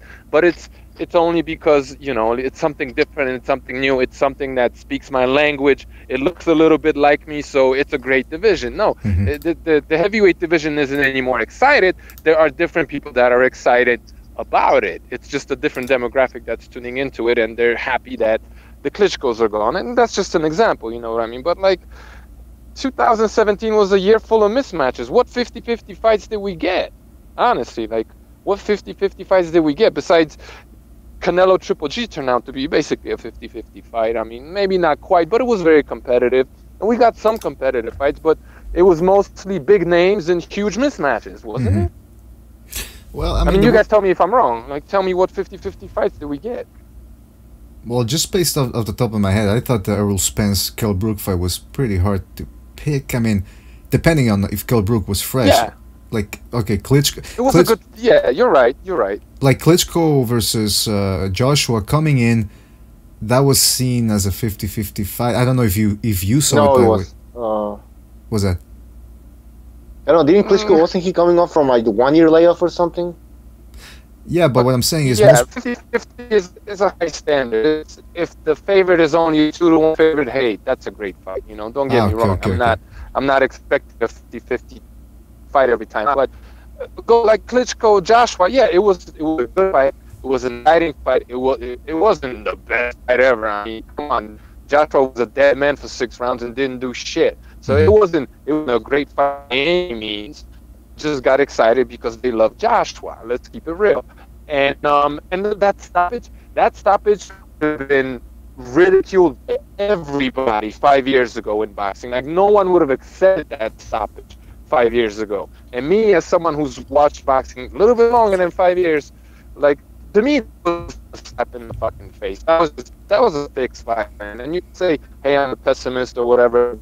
And yeah, Klitschko wasn't the most exciting champion and whatever, but like they did him dirty in that fight, and maybe he wasn't on it. I don't know, but that was a shit fucking stoppage. Look, if that was a good stoppage, why didn't they stop it in the 6th round when Joshua was on fucking toddler legs and wasn't throwing any punches? You know what I mean? So it takes the charm out of boxing because it's like you already know who's gonna win, and it's not necessarily the better fighter. Like Joshua did not prove by any objective measure, he did not prove he was the better fighter. He didn't. But people might want to say that, they might want to call me a hater, but he didn't because look, if Joshua did the same thing that Klitschko did to him in that 6th round or whatever it was, it would have been stopped there too. Look how they've been stopping Joshua's fights, like Takam. I mean, they just stop his fights and listen to the commentators when they're, especially these British commentators, how they're just setting up the eventual stoppage. As soon as Takam got cut, they're like, oh, he's thinking about quitting, and they're already like getting you ready for the fight being stopped. And What's then up Tony with... Bellew. Yeah, go ahead. Go ahead. No, sorry. No, then Tony Bellew, who's a fighter, he had to jump in and say, correct these guys and be like, Takam is a tough guy. He's not going to quit because of a cut. Like, just shut up, you dweebs. Basically is what he said, and they did. But, then they stopped the fight, and it was just like, I'm not saying the fight needed to continue, but it's just like, it's the same thing with Wilder, same thing with Joshua. Like, these guys, they don't have a fucking prayer against them. Because even if they're better than him, like Klitschko was, from the boxing standpoint, like the politics are, they're never going to get the win because people are excited about Anthony Joshua. They're not excited about boxing. They're excited about a fucking dude that has breasts like a woman. Let's just keep it real. Maybe it's a little bit too graphic, but that's what I'm seeing. Wait, sorry. Who has the breasts of a woman? Anthony Joshua, he's got boobs like a woman. Let's not kid ourselves, man. Well, let's bring up some photographic evidence here. I'm gonna write Anthony Joshua. Yo, I was gonna mention what's up with all these shitty British commentators, man? I don't know. Lately they've been fucking terrible, man. That Usyk fight against Brady, like, oh my god, Usyk is in trouble, or like Brady's landing all these punches. He wasn't even landing shit. They were hitting his gloves, Usyk's gloves. He was never in trouble. I didn't see No. him in trouble, and not once in that fight. But the commentators were going fucking ape shit every time Brady's fucking did anything. It was pretty disgusting. I honestly think that they're afraid of the challenge that Usyk poses for Anthony Joshua, because if Anthony Joshua doesn't knock him out, he's not going to outbox him. We all know this. He's not going to outbox Usyk. Fuck no, he can't. Did you see Anthony Joshua in the Takam fight trying to change direction? It was like fucking RoboCop. he had to stop. He had to like turn one leg, and then the other leg followed, and he was able to go forward again. It was just like, dude, his lateral movement is pathetic. Usyk's way bigger than Takam. I think Usyk is like 6'3". Takam's like 6'1". He's way bigger. He moves better. He's a southpaw. He's faster. He's got better stamina. He throws more punches. I mean, he's got better pedigree. He's just better. As far as skills go, he's better than anybody in the heavyweight division. As far as skills go, yeah, I mean, size is important and all that, but it's look, man, it's going to be a quick stoppage. If that fight ever happens, it's going to be a quick stoppage or a robbery, because soon as Anthony Joshua, trips him up, and the commentators will say, "Oh, Usyk's in trouble," when he's not. The ref's just gonna jump in and stop the fucking fight. And why would I want to watch that? How is that? That's not boxing. I mean, honestly, I don't know if you guys remember, but like, go watch some of these fights from 5-10 years ago, and go watch Usyk's fight with Michael Hunter. I mean, that fight should have been stopped, but look at the disparity in how certain fights get stopped and how certain fights are allowed to continue, and why that is. And it's just like, is the rules are just completely different from fight to fight to fight. And that's not being pessimistic. That's just keeping it real. And some people who are on antidepressants and lots of alcohol, they have a hard time, getting a grip on reality, and anything negative might set them off, and they're not able to deal with negative thoughts. So it might just unnerve them. But for me, who's psychologically pretty healthy, I'd like to think, I don't mind visiting the darker side and talking about it, because the shit is real. Yeah, and this is boxing, by the way. Like, I could be depressed about boxing, like, or sound depressed about it, but it's, at the end of the day, it's just fucking boxing. I have a fucking life. I'm not like those people who are completely invested in the fucking sport. And you know who I'm talking about, the fucking LDBC. I mean, one of their fighters loses, and there's like, he brings shame to the whole fucking community. It's like, what the fuck, man? It's just boxing, guys, man. Fuck, take it easy, man. Yeah, he like sold them out. He didn't represent them, and it's just like, he doesn't even fucking know you exist. They prefer to represent their brothers, and then like they lose, and that's it. They're out. They're excommunicated. Fucking exes. They have to fucking leave. Like, yeah, no. The fight scout says AJ used steroids. He used to be thin. Flexgado says AJ has great genetics. I don't know if by genetics he means something else. B-Prob KR says he's got Nigerian genetics. And then Flexgado says in the Olympics he was a little skinnier, but he still looked more sharp than Wilder. Well, listen, this whole fucking boxing thing, it's like Precise said, it's always been a joke of a sport. I mean, back in the 30s and 40s and 50s, when it was considered one of the premier sports in boxing, even then it was infested with organized crime. And I'm still thinking that there's still something going on behind the scenes that we don't know about in regards to organized crime in boxing. I don't think that link was completely severed. Maybe once the casinos took over in Las Vegas, it just simply changed hands. You know what I mean? Because it's not normal that there's so much corruption when it comes to boxing, both in terms of the decisions and in terms of the tests, like the drug tests and the shenanigans with the weight and shenanigans with the scales and just all around things, man. But listen, at the end of the day, we keep coming back for the sport because we're a bunch of degenerates and we love watching people fight. And I don't know, I mean, Precise, what would it take for you to say, you know what, fuck this sport, I'm out? If there weren't like the cruiserweight tournament, you know what I mean? Those are like the types of things that keep me in boxing. And I don't have to watch every single division, every single fight.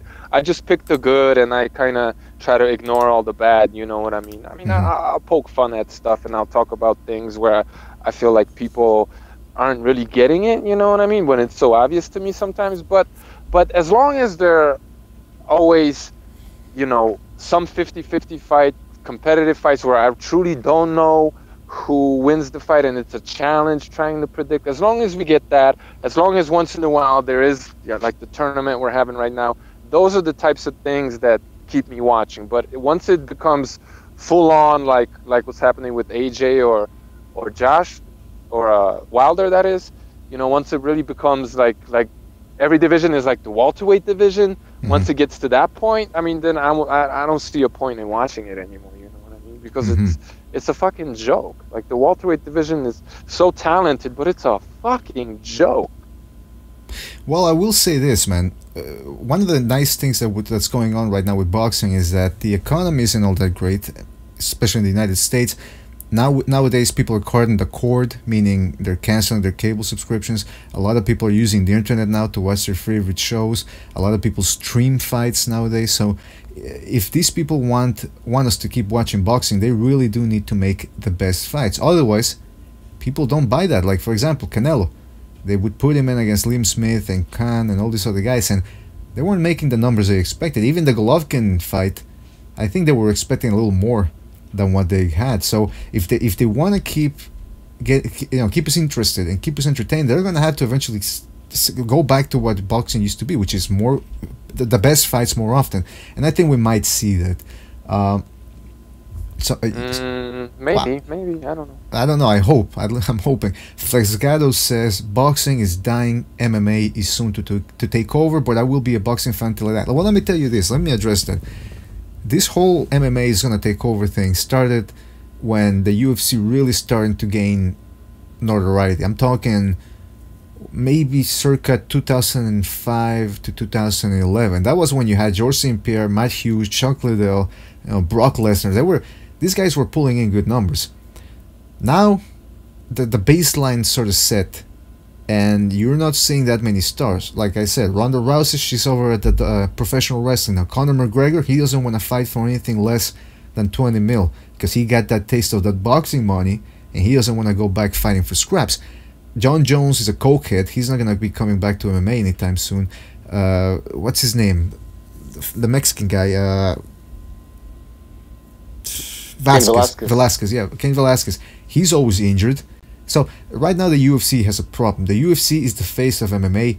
They can't pull in those pay-per-view numbers. They're doing good numbers in terms of attendance. But here's the reason why I don't think it's ever going to become more popular than boxing, or at least become mainstream. It's because when you ask anybody, what are the best fights that the UFC has ever had?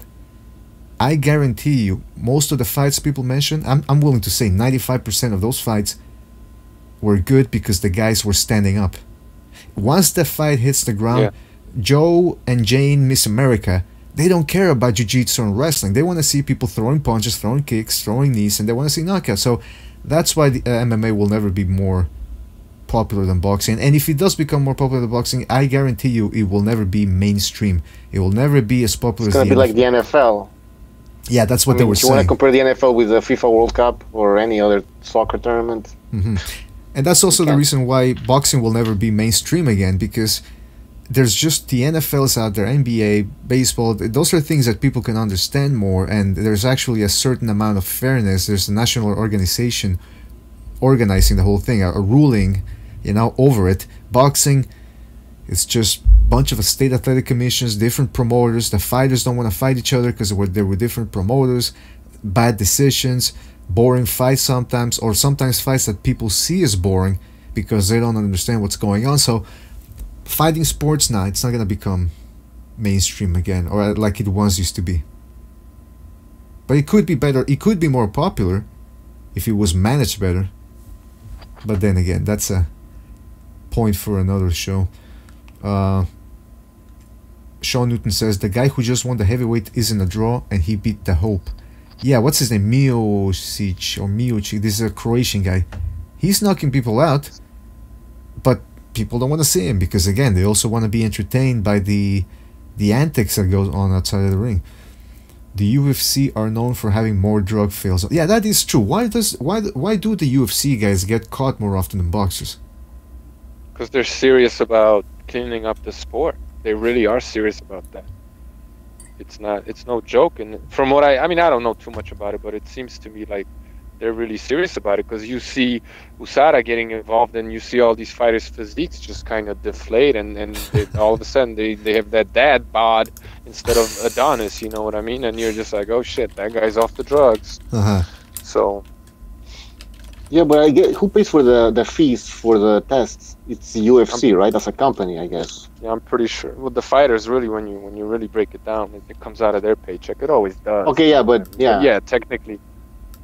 Okay, because in boxing, who pays for the tests? And you have some fighters that give more money to SADA, and then they get favors in return. So, right. Maybe that's the difference, though.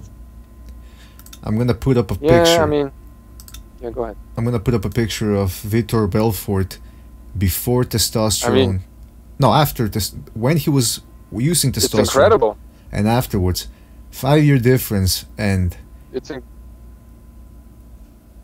my goodness, I don't know if you can see the picture there precise, but you look at.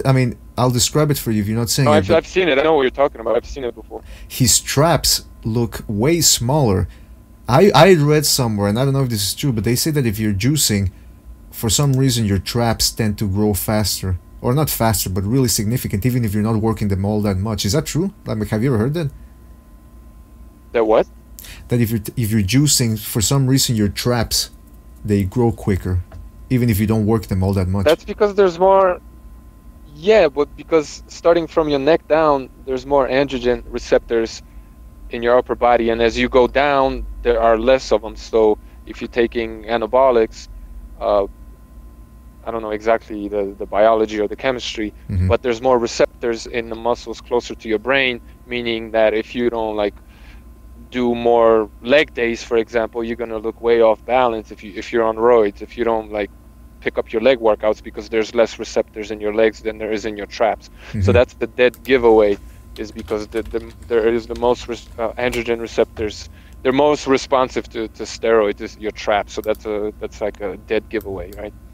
Now maybe I'm guys like Deontay Wilder who are like huge up top but have chicken legs. That's another sign of a steroid user. Potentially, not necessarily, but potentially. Okay, that's good to know. Yeah, because I was looking at that guy. What's his name? The guy who played Bane in Batman. Tom Hardy. And when he did a movie where he plays an MMA guy, and his traps were huge, man. I mean, they're just abnormal. And I read a blog where a guy said that if you're juicing, your traps just grow abnormally huge, even if you don't work them. Reverse Lee says, yeah, I've seen that in series 2. Somebody asked where his low place, and Sean Newton says they're not talking about Adonis, so he took off. The Fight Scout says, I have huge traps and I've never used. Well, I don't believe you. What do you think about that? Luis Catorce says, Bone Jones is bad news outside of the octagon. Yeah, this guy ran into a pregnant woman and then fled the scene. I mean, come on. Hater89 says MMA fighters aren't scared to lose. The guy with 3 asterisks in his name says, roids give you DDS, dead dick syndrome. Oh boy, that's not good. Johobi Mixe says, UFC is a leg kick spamming league.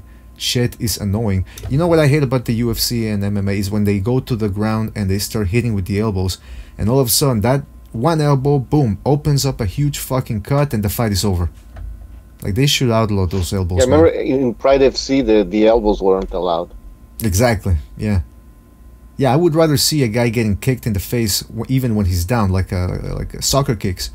I would rather allow that than allow some fucking elbows, because the elbows, they just ruin the fight. Boom, one elbow, you're cut. Whoops, the cut is too big. Let's stop the fight. Get the fuck out of here. Flexcado says the stomach is a dead giveaway when you're on HGH. Yeah, I've heard that about too. That Ninja Turtle stomach that they have. Boxing Fairy Tale says the golden age was 1995. Absolute Fighting Championship won in Moscow. Hell of a fight without gloves.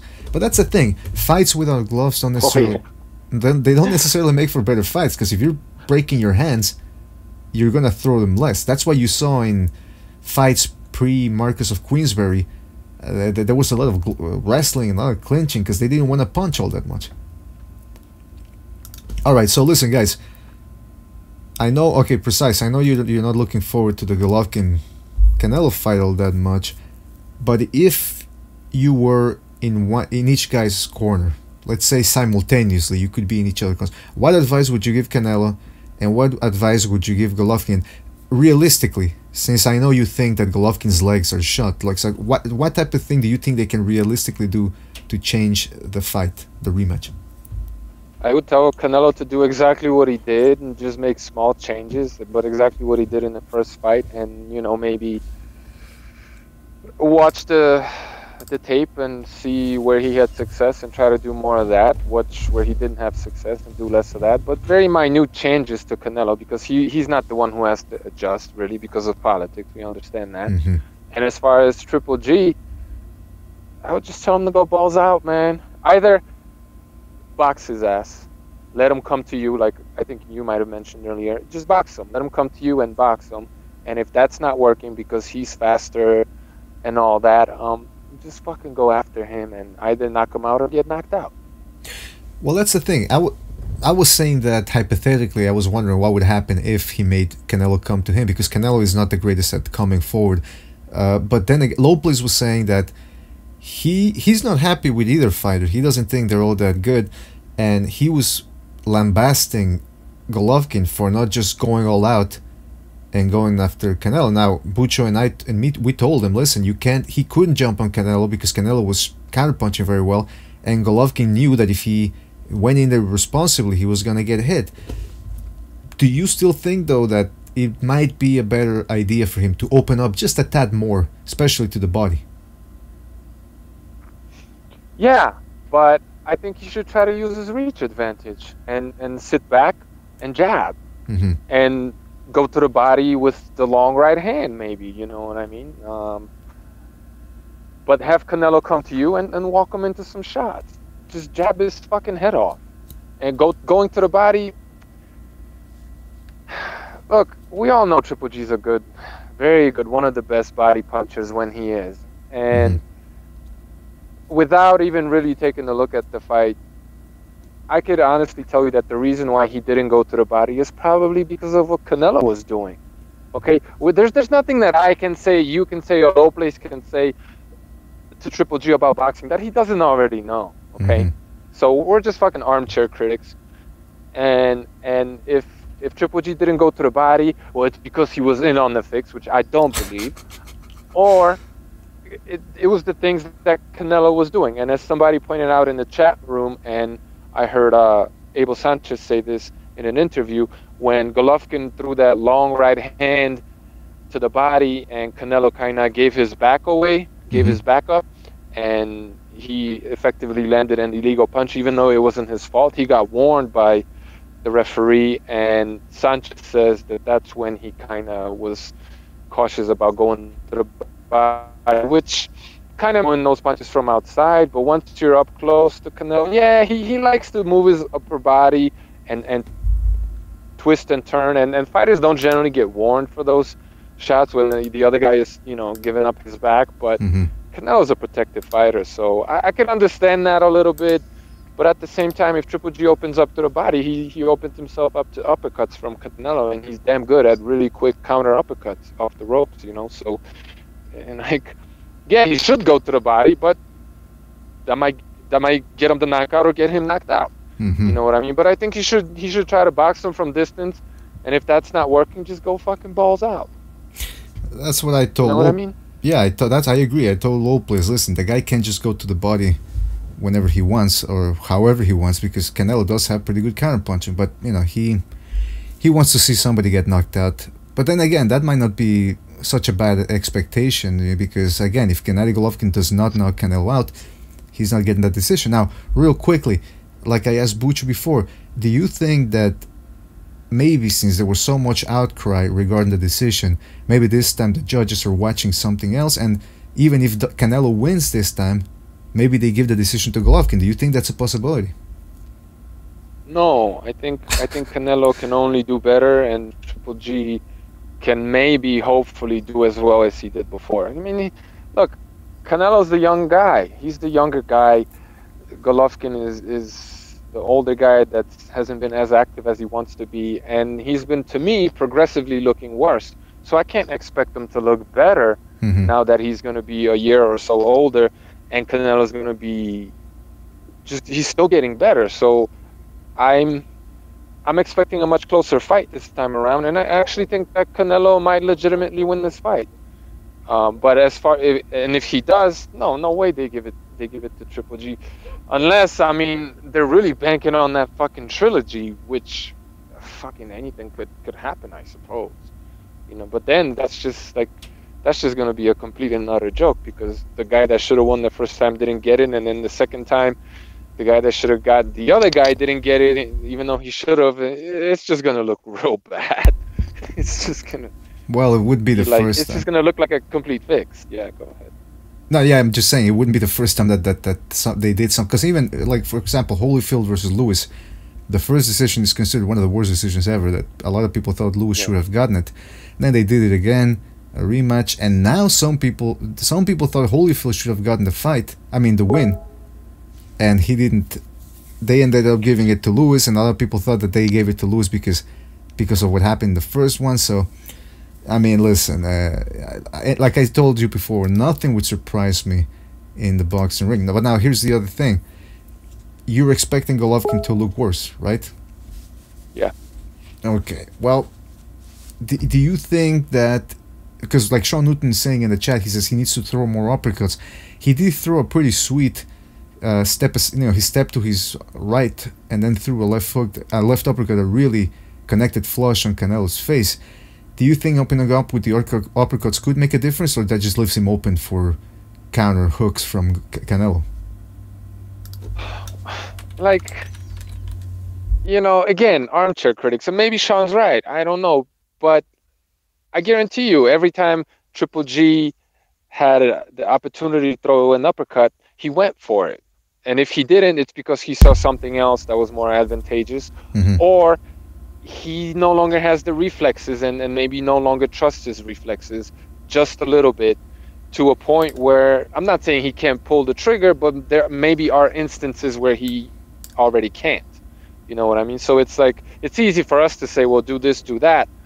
But, if you know what you're looking at, Triple G is technically one of the most advanced fighters out there. Like, the point blank period, man. The guy can do anything, basically. Might not be the fastest or whatever, but like, as far as boxing skill and understanding the game of boxing, he's probably top 5 in the sport. So if he can't do something in the ring, it's not because he doesn't have the boxing brain to do it. It's because his body's not responding. You know what I mean? But that's just how I look at Triple G, and maybe I'm wrong about that.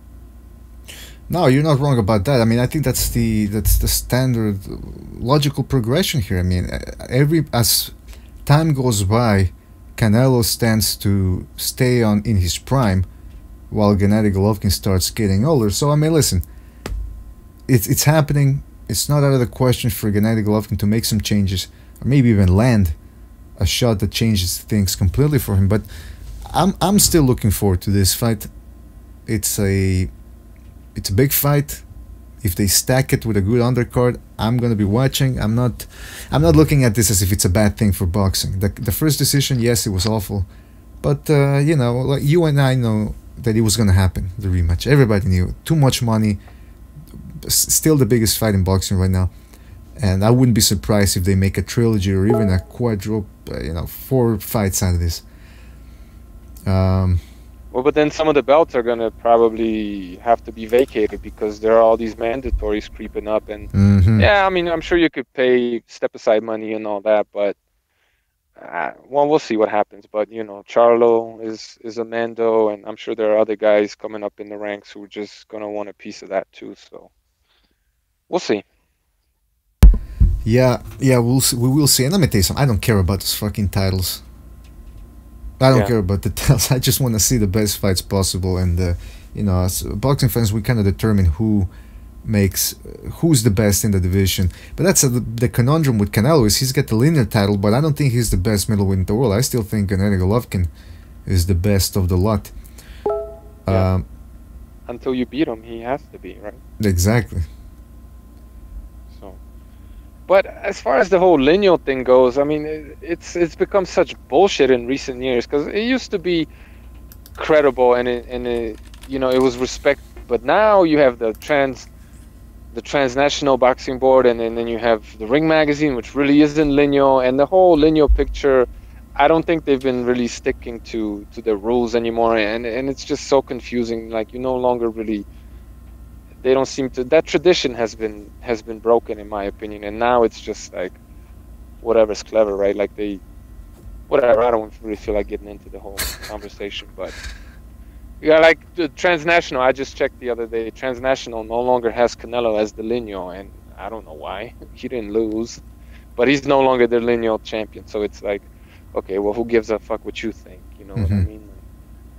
So now listen, I agree. So what do you think about? What do you think about Lopez saying that Spence Jr. has a chance against Canelo? Like, he's a pretty good chance, he said. I mean, come on, guys. Like, he hasn't even proved that he's the best welterweight, but he's going to jump up 2 divisions and beat the best middleweight. It could happen, but it's not going to. That's he didn't even want to fucking fight. He didn't even want to fight Cotto. Right? He ducked fucking Cotto. Why did he duck Cotto? Because there was a high chance of him getting fucking exposed. You know, it Yeah. would have been like Cotto Margarito, except Spence is he's not as big as Margarito. He as durable as Margarito? You know what I mean? He can't cut the ring off like Margarito, can he? You know, See, it's like there's a lot of questions still, which is normal. He just fought Algieri, yeah. Brook, and now Peterson, 140-pound Peterson, basically. So I mean, we'll have to wait and see. He He's already, but Lopez already making all these assumptions that oh man, he can move up to middleweight and give a competitive fight. Actually, beat Canelo, he said. So I don't know. low places in fucking love. You know what I mean? Like I mean, you go watch some of Spence's amateur fights and go look at how he's getting owned by guys who have fucking footwork and fast hands. He's getting owned by these people. And if there's anything that Cotto has is fast hands and footwork. You know what I mean? And his defense has gotten really good under Freddie Roach, I have to say. So, Yeah, but you know, he probably seeing him in the Ali fight, Spence probably would have beaten Cotto, but we weren't sure. You know, that was like that fight where Cotto just slipped, perhaps, or it was just it was his last fight, so he probably didn't train as hard and whatever. You know what I mean? So Spence could have maybe legitimately beat him, but they don't even have his handlers don't have enough confidence in him to send him in there with Cotto, but he's gonna beat uh Canelo. Like what? He you struggled. know, Canelo and Triple G went basically 50-50 if you want to be as objective as possible. Like it was very competitive, right? yeah. And Spence fucking struggled against a Brook that shouldn't have been even fighting at 147 anymore, coming off a lot. He struggled with that guy, and Triple G made him look like he should have. You know what I mean? So it's like sometimes the weight gap matters, and sometimes it doesn't, and it's like two divisions for a guy who just won his first title at 147 and never really beat anybody. I mean, it was a good win. Don't get me wrong against Brook, but let's see what Brook has left. You know what I mean? Let's see what he got left. Apparently, nothing. So He hasn't done shit. He's not even yeah, fighting. Brooks. I mean, Spence is not even a very proven fighter at all. Like he's a top level welterweight, but he's not even the best in his own division. So it's like, yeah, maybe Slow Place is right. I don't see where he's getting this from. Because Well, he because when said I'm he's seen talking about enough. He said I've yeah, seen but when I enough. was Like, talking about Lomachenko and Lomachenko's skills being pound for pound, what did he say? Well, we've seen well, those who has guys he lose. fought? He's fought smaller guys. He hasn't So fought it's like, anybody. come on, It says, yeah, there's the standards, man. There's fucking standards. There's no standards. no standards, no Oh, standards. they So change all Spence, the time. So Canelo, right now, Canelo would destroy Spence. He would be too big, too strong. He would destroy him. Fight would be at 160. I'm assuming, right? Canelo yeah, would just Spence would what would Spence do? Box Canelo? Canelo would just sit and wait for Spence to come to him. Canelo doesn't yeah, press the issue if he's a patient fighter. He would just sit there. And Spence is slower. He doesn't hit as hard. There's no way he takes as good of a punch as Canelo. Just look at that fucking bull's neck and jaw. You know what I yeah. mean? And if you really want to get down to the nitty gritty, uh, Canelo is gonna sick Vada on that boy's ass, and it's gonna be all over. So forget about it. You know It's what I true. mean? No, I didn't think about that. Yeah, Yeah. it's kind of the suspicious stuff going on I with mean, guys, honestly, those like in nipples, that man. no, but look Yeah, at him. Look at him in the Brook fight. Like, was he really that sharp in that fight? Was he it was like in competitive. this? That's it was a competitive fight. I don't get these people who are like, yes, if you just look at the end of that fight, well, I mean, yes, yeah, Brook got stopped, but if you look at the whole fight, it was competitive. Yeah, but that's true. But what I'm talking about is just looking at Spence, putting everything else aside, looking at hand his hand speed, his foot speed, his reaction time. He just wasn't as sharp in that fight, and that's the only fight where he did Vara. And then you look at him against Peterson, and he looked like a beast. Oh, The combinations, the footwork, and granted, he's getting better, so there's that for sure. And his opponent wasn't as good. Maybe he wasn't as nervous, but it was a marked difference in hand speed and like just the combinations he was putting together, how fast his hands were. It, it, it was a big difference. And then, you know, he just looked a lot more beastly in Peterson fight. To me, anyway, that's what I saw. I mean, he really he impressed me from an athletic and physical standpoint. I'm not even looking at the opponent. I'm just looking at Spence and how good he looked. You know what I mean, as an athlete. And to me, he looked much better. And there was no Vara in that fight, so hey, go figure.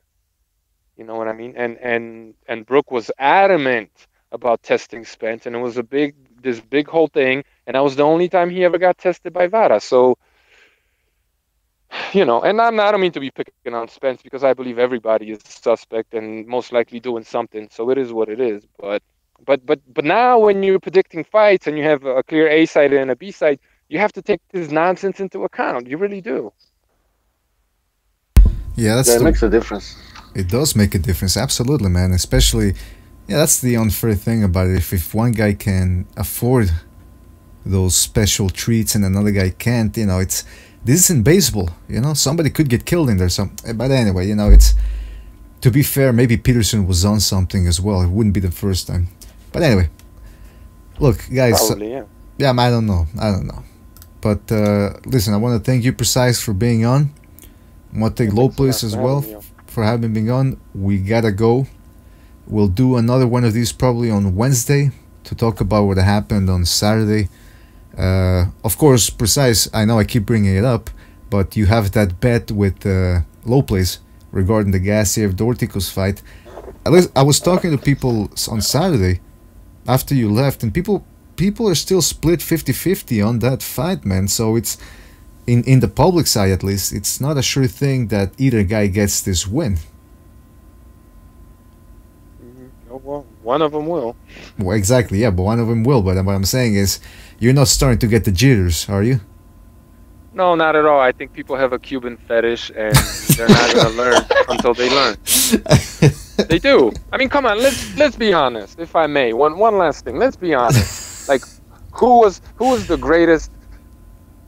Like, looking at how good Cubans are as amateurs, who was the fucking greatest Cuban amateur professional? Casamayor?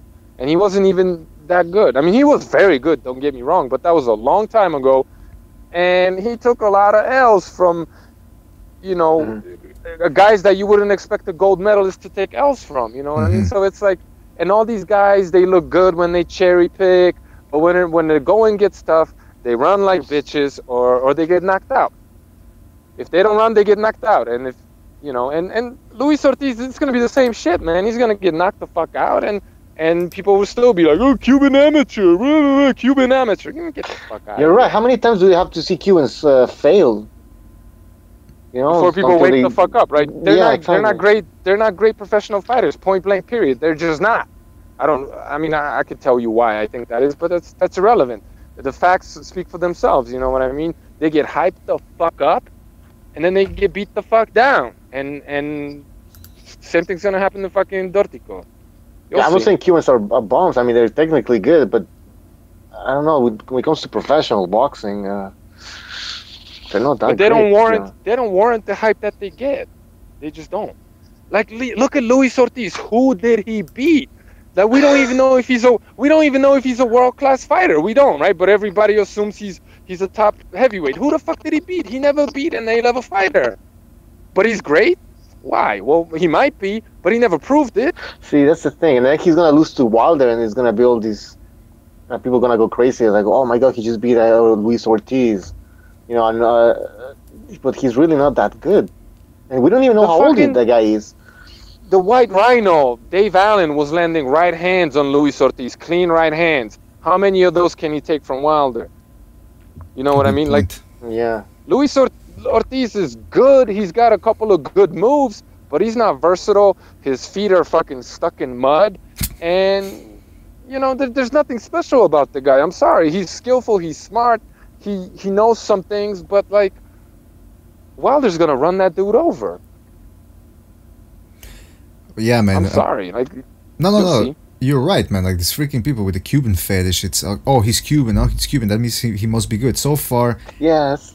Other, like he said, Casamayor, Rigondeaux, they had pretty good careers. Barrera is starting. You know, he's making a decent one, but there's no great Cuban pro.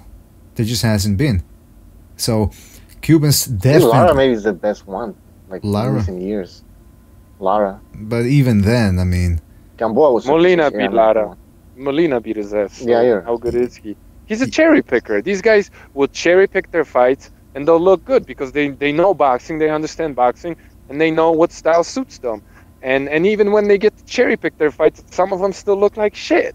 So, you know, how good are they really? They're not that good, man. Yeah, They're just not. people who defend Lara, they cling to that Canelo fight. That's it.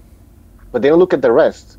It's all average shit. I mean, getting knocked out 3 times by slow-ass Angulo, man. I mean, I think he got dropped twice, but still, like, what the fuck? Seriously? in the Martiriosian People who fight. people who say that Lara won that fight, like, they're enemies of boxing because Lara turned a 3-minute round into a 30-second confrontation, and just for that he should have been disqualified. And in the old days he would have been. It would have been a no contest because a round is 3 minutes, and the judges need 3 minutes to judge a round by, not 30 seconds, 3 minutes. So if you're turning around and if you're managing the clock and you're avoiding confrontation, back in the old days they would either disqualify you or they would call it a no contest because it's like, what the fuck, man? BDA, isn't that what I've been telling you all the time? What? About what? Sorry. No, I'm not telling BDA. I'm talking to BDA. BDA, I told you that. My feud with people, like, you only fight a few seconds in the round and now you win the whole round. But what did you do the rest of the time? If you don't want to engage, to me, you're losing the fight. You're losing that round. Yeah, a round is 3 minutes. You can fight in spurts and yeah, go ahead. No, you score a round on the whole duration of the round. Just because you land the best punch of the round toward the end of the round, that doesn't mean you won the round. If you ran for 2.5 minutes because you lost 2.5 minutes of the round and you won the last 30 seconds, boo fucking who? You still lost the round.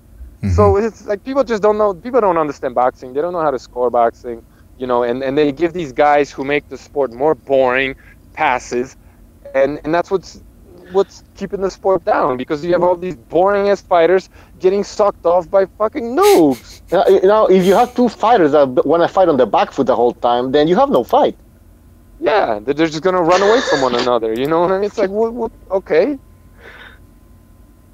So I don't know, man. Well, people like to say that it's the sweet science, and anytime if anybody moves excessively and you complain, oh, you're a hater and you don't understand what you're watching.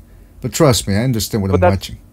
No, that's the dumbest argument ever, because if you're crossing up your feet or your feet are off the canvas, then you ain't boxing, you're running. You ain't boxing because you're not in position to throw punches, and to box means to throw punches. That is the name of the sport. So if you're not in position to throw punches, then you ain't boxing. Exactly. It's really that simple. It's really that simple. And going back to British commentators, I don't know why they're in love with slick, fighters who are on the back foot the whole time. They love it in the commentators in Britain. Oh, look at his boxing skills. Oh, he's winning this fight. It's like, just because he's like the boxer. It's like, because anytime anybody wants to fix the scene, they want to be able to control the outcomes. Right? All they got to do is tell their guy to survive, and they're gonna talk him up like he did something amazing, and he's gonna win the fight. Like Hagler, Sugar Ray Leonard. Hagler won that fight hands down. Yeah. You know what I mean? But like, that's really where it all began, I believe. At least in my lifetime, is with Sugar Ray Leonard, who was a great fighter, and who could knock you out. But once he got in there with Hagler, he ran. And just because he jumped in there with some shoe shining flurries, 2 times around, in the end of the round, that doesn't mean he won rounds. But they wanted him to win because he was the love child of American TV, and they painted this picture of that's where I believe it started to shift in the favor of these so-called boring fighters who just run away and avoid confrontation, and they manage the clock and they fight not to lose, basically. Well, also it's called effective aggressiveness. So. And that's another thing. Like, you got guys like Golovkin coming forward, right, pushing the guy back, making him run, and just because sometimes they don't land punches, people are saying they're not effective aggressors. And then how do you give Mayweather effective aggressiveness when he's never the aggressor? He's not even the aggressor, you know what I mean? But these aggressive fighters, they always get judged for not being effective aggressors when they're the aggressive fighters, and it's never even gets mentioned when these guys run away. Why aren't we judging their effective aggressiveness? because they're not aggressive at all. It's all this like, people don't know shit about boxing. Let's just keep it real. And I'm not talking about everybody, but like they've dumbed down the sport in order to be able to, because it's not an easy sport to understand. They've dumbed it down to get the Joe Schmo from whatever the bumblefuck to buy this shit. And people who don't understand the sport, it's easy to tell them what's going on. They don't think for themselves. They don't understand what's going on. You just tell them what's going on, and they just keep buying this product because it's good, right? Because somebody said it is, and they don't have an opinion of their own because they're not critical thinkers. They're just fucking muppets that follow what was being told to them. You know what I mean? Yeah. I also want to say that the vocabulary in boxing has been taken over, and words, they give also ideas in a way. So, like for example, like they say, okay, the boxer and the puncher. Like the boxer is better than the puncher. Mm-hmm. That's what we already assume that because we've been ingrained with this fucking idea, these ideas. Right. And then like for example, then you have the boxer. You have Andre Ward. He's the boxer, the master boxer. He fights Kovalev. Kovalev is supposed to go and hit out there and knock him out. Oh, it doesn't happen. It goes 12 rounds. Who wins the fight? Oh, well, the boxer, because that's what the boxer does, right? He goes to a decision. He wins the fight. So we really like see these terms are affecting the way we see the fight. It's about fixing outcomes, you know what I mean? And Andre Ward, to this day, I hear people saying that Andre Ward is a pure boxer.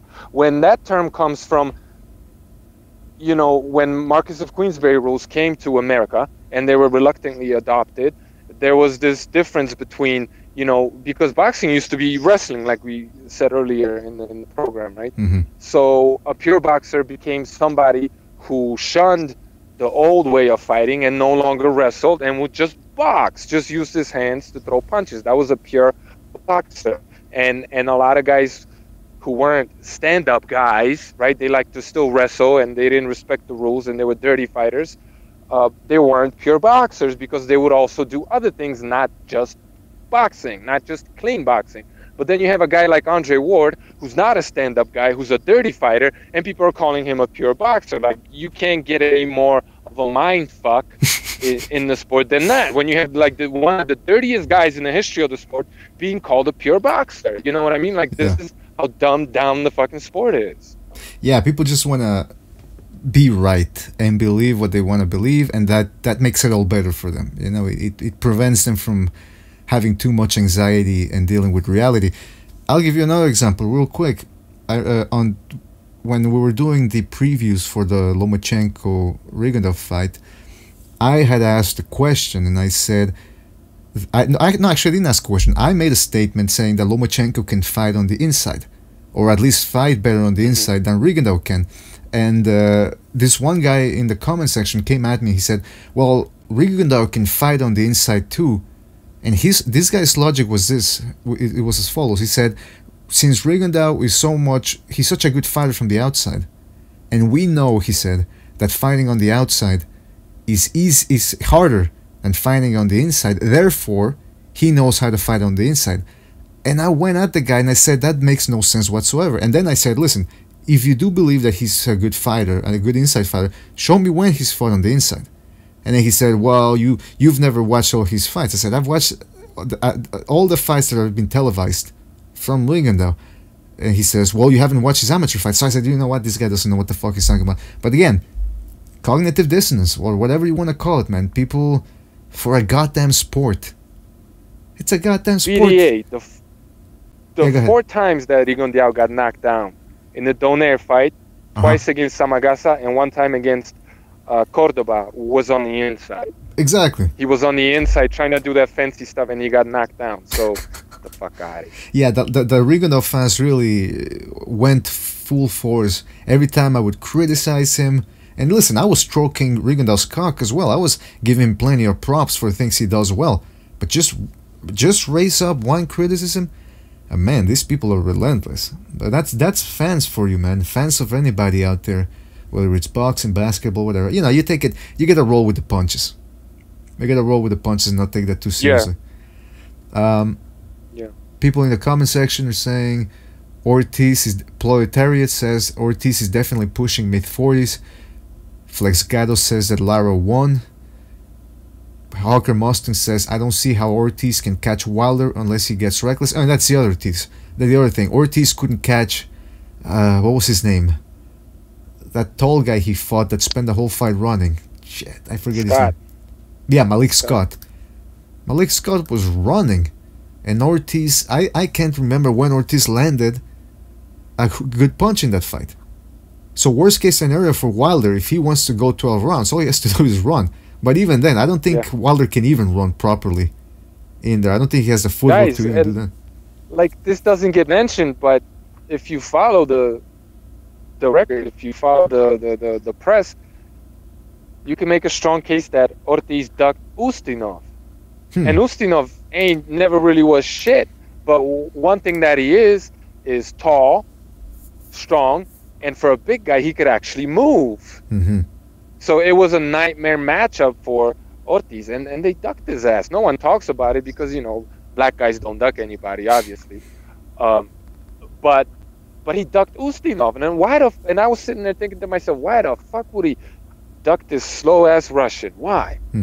Well, because as bad as he is, the guy can actually move a little bit, and at the very least, it would expose something about Ortiz, and that's what Wilder's going to do. He's going to try to keep him at distance, and he's going to use his speed and bomb him from outside, and he's going to catch him with some shit, and whatever, man. Hopefully I'm wrong, because nothing would make me happier than Ortiz knocking out Wilder, but I just don't see it, man. Wilder and his people would not take a minor fight like this that they weren't 100% sure that they're going to win.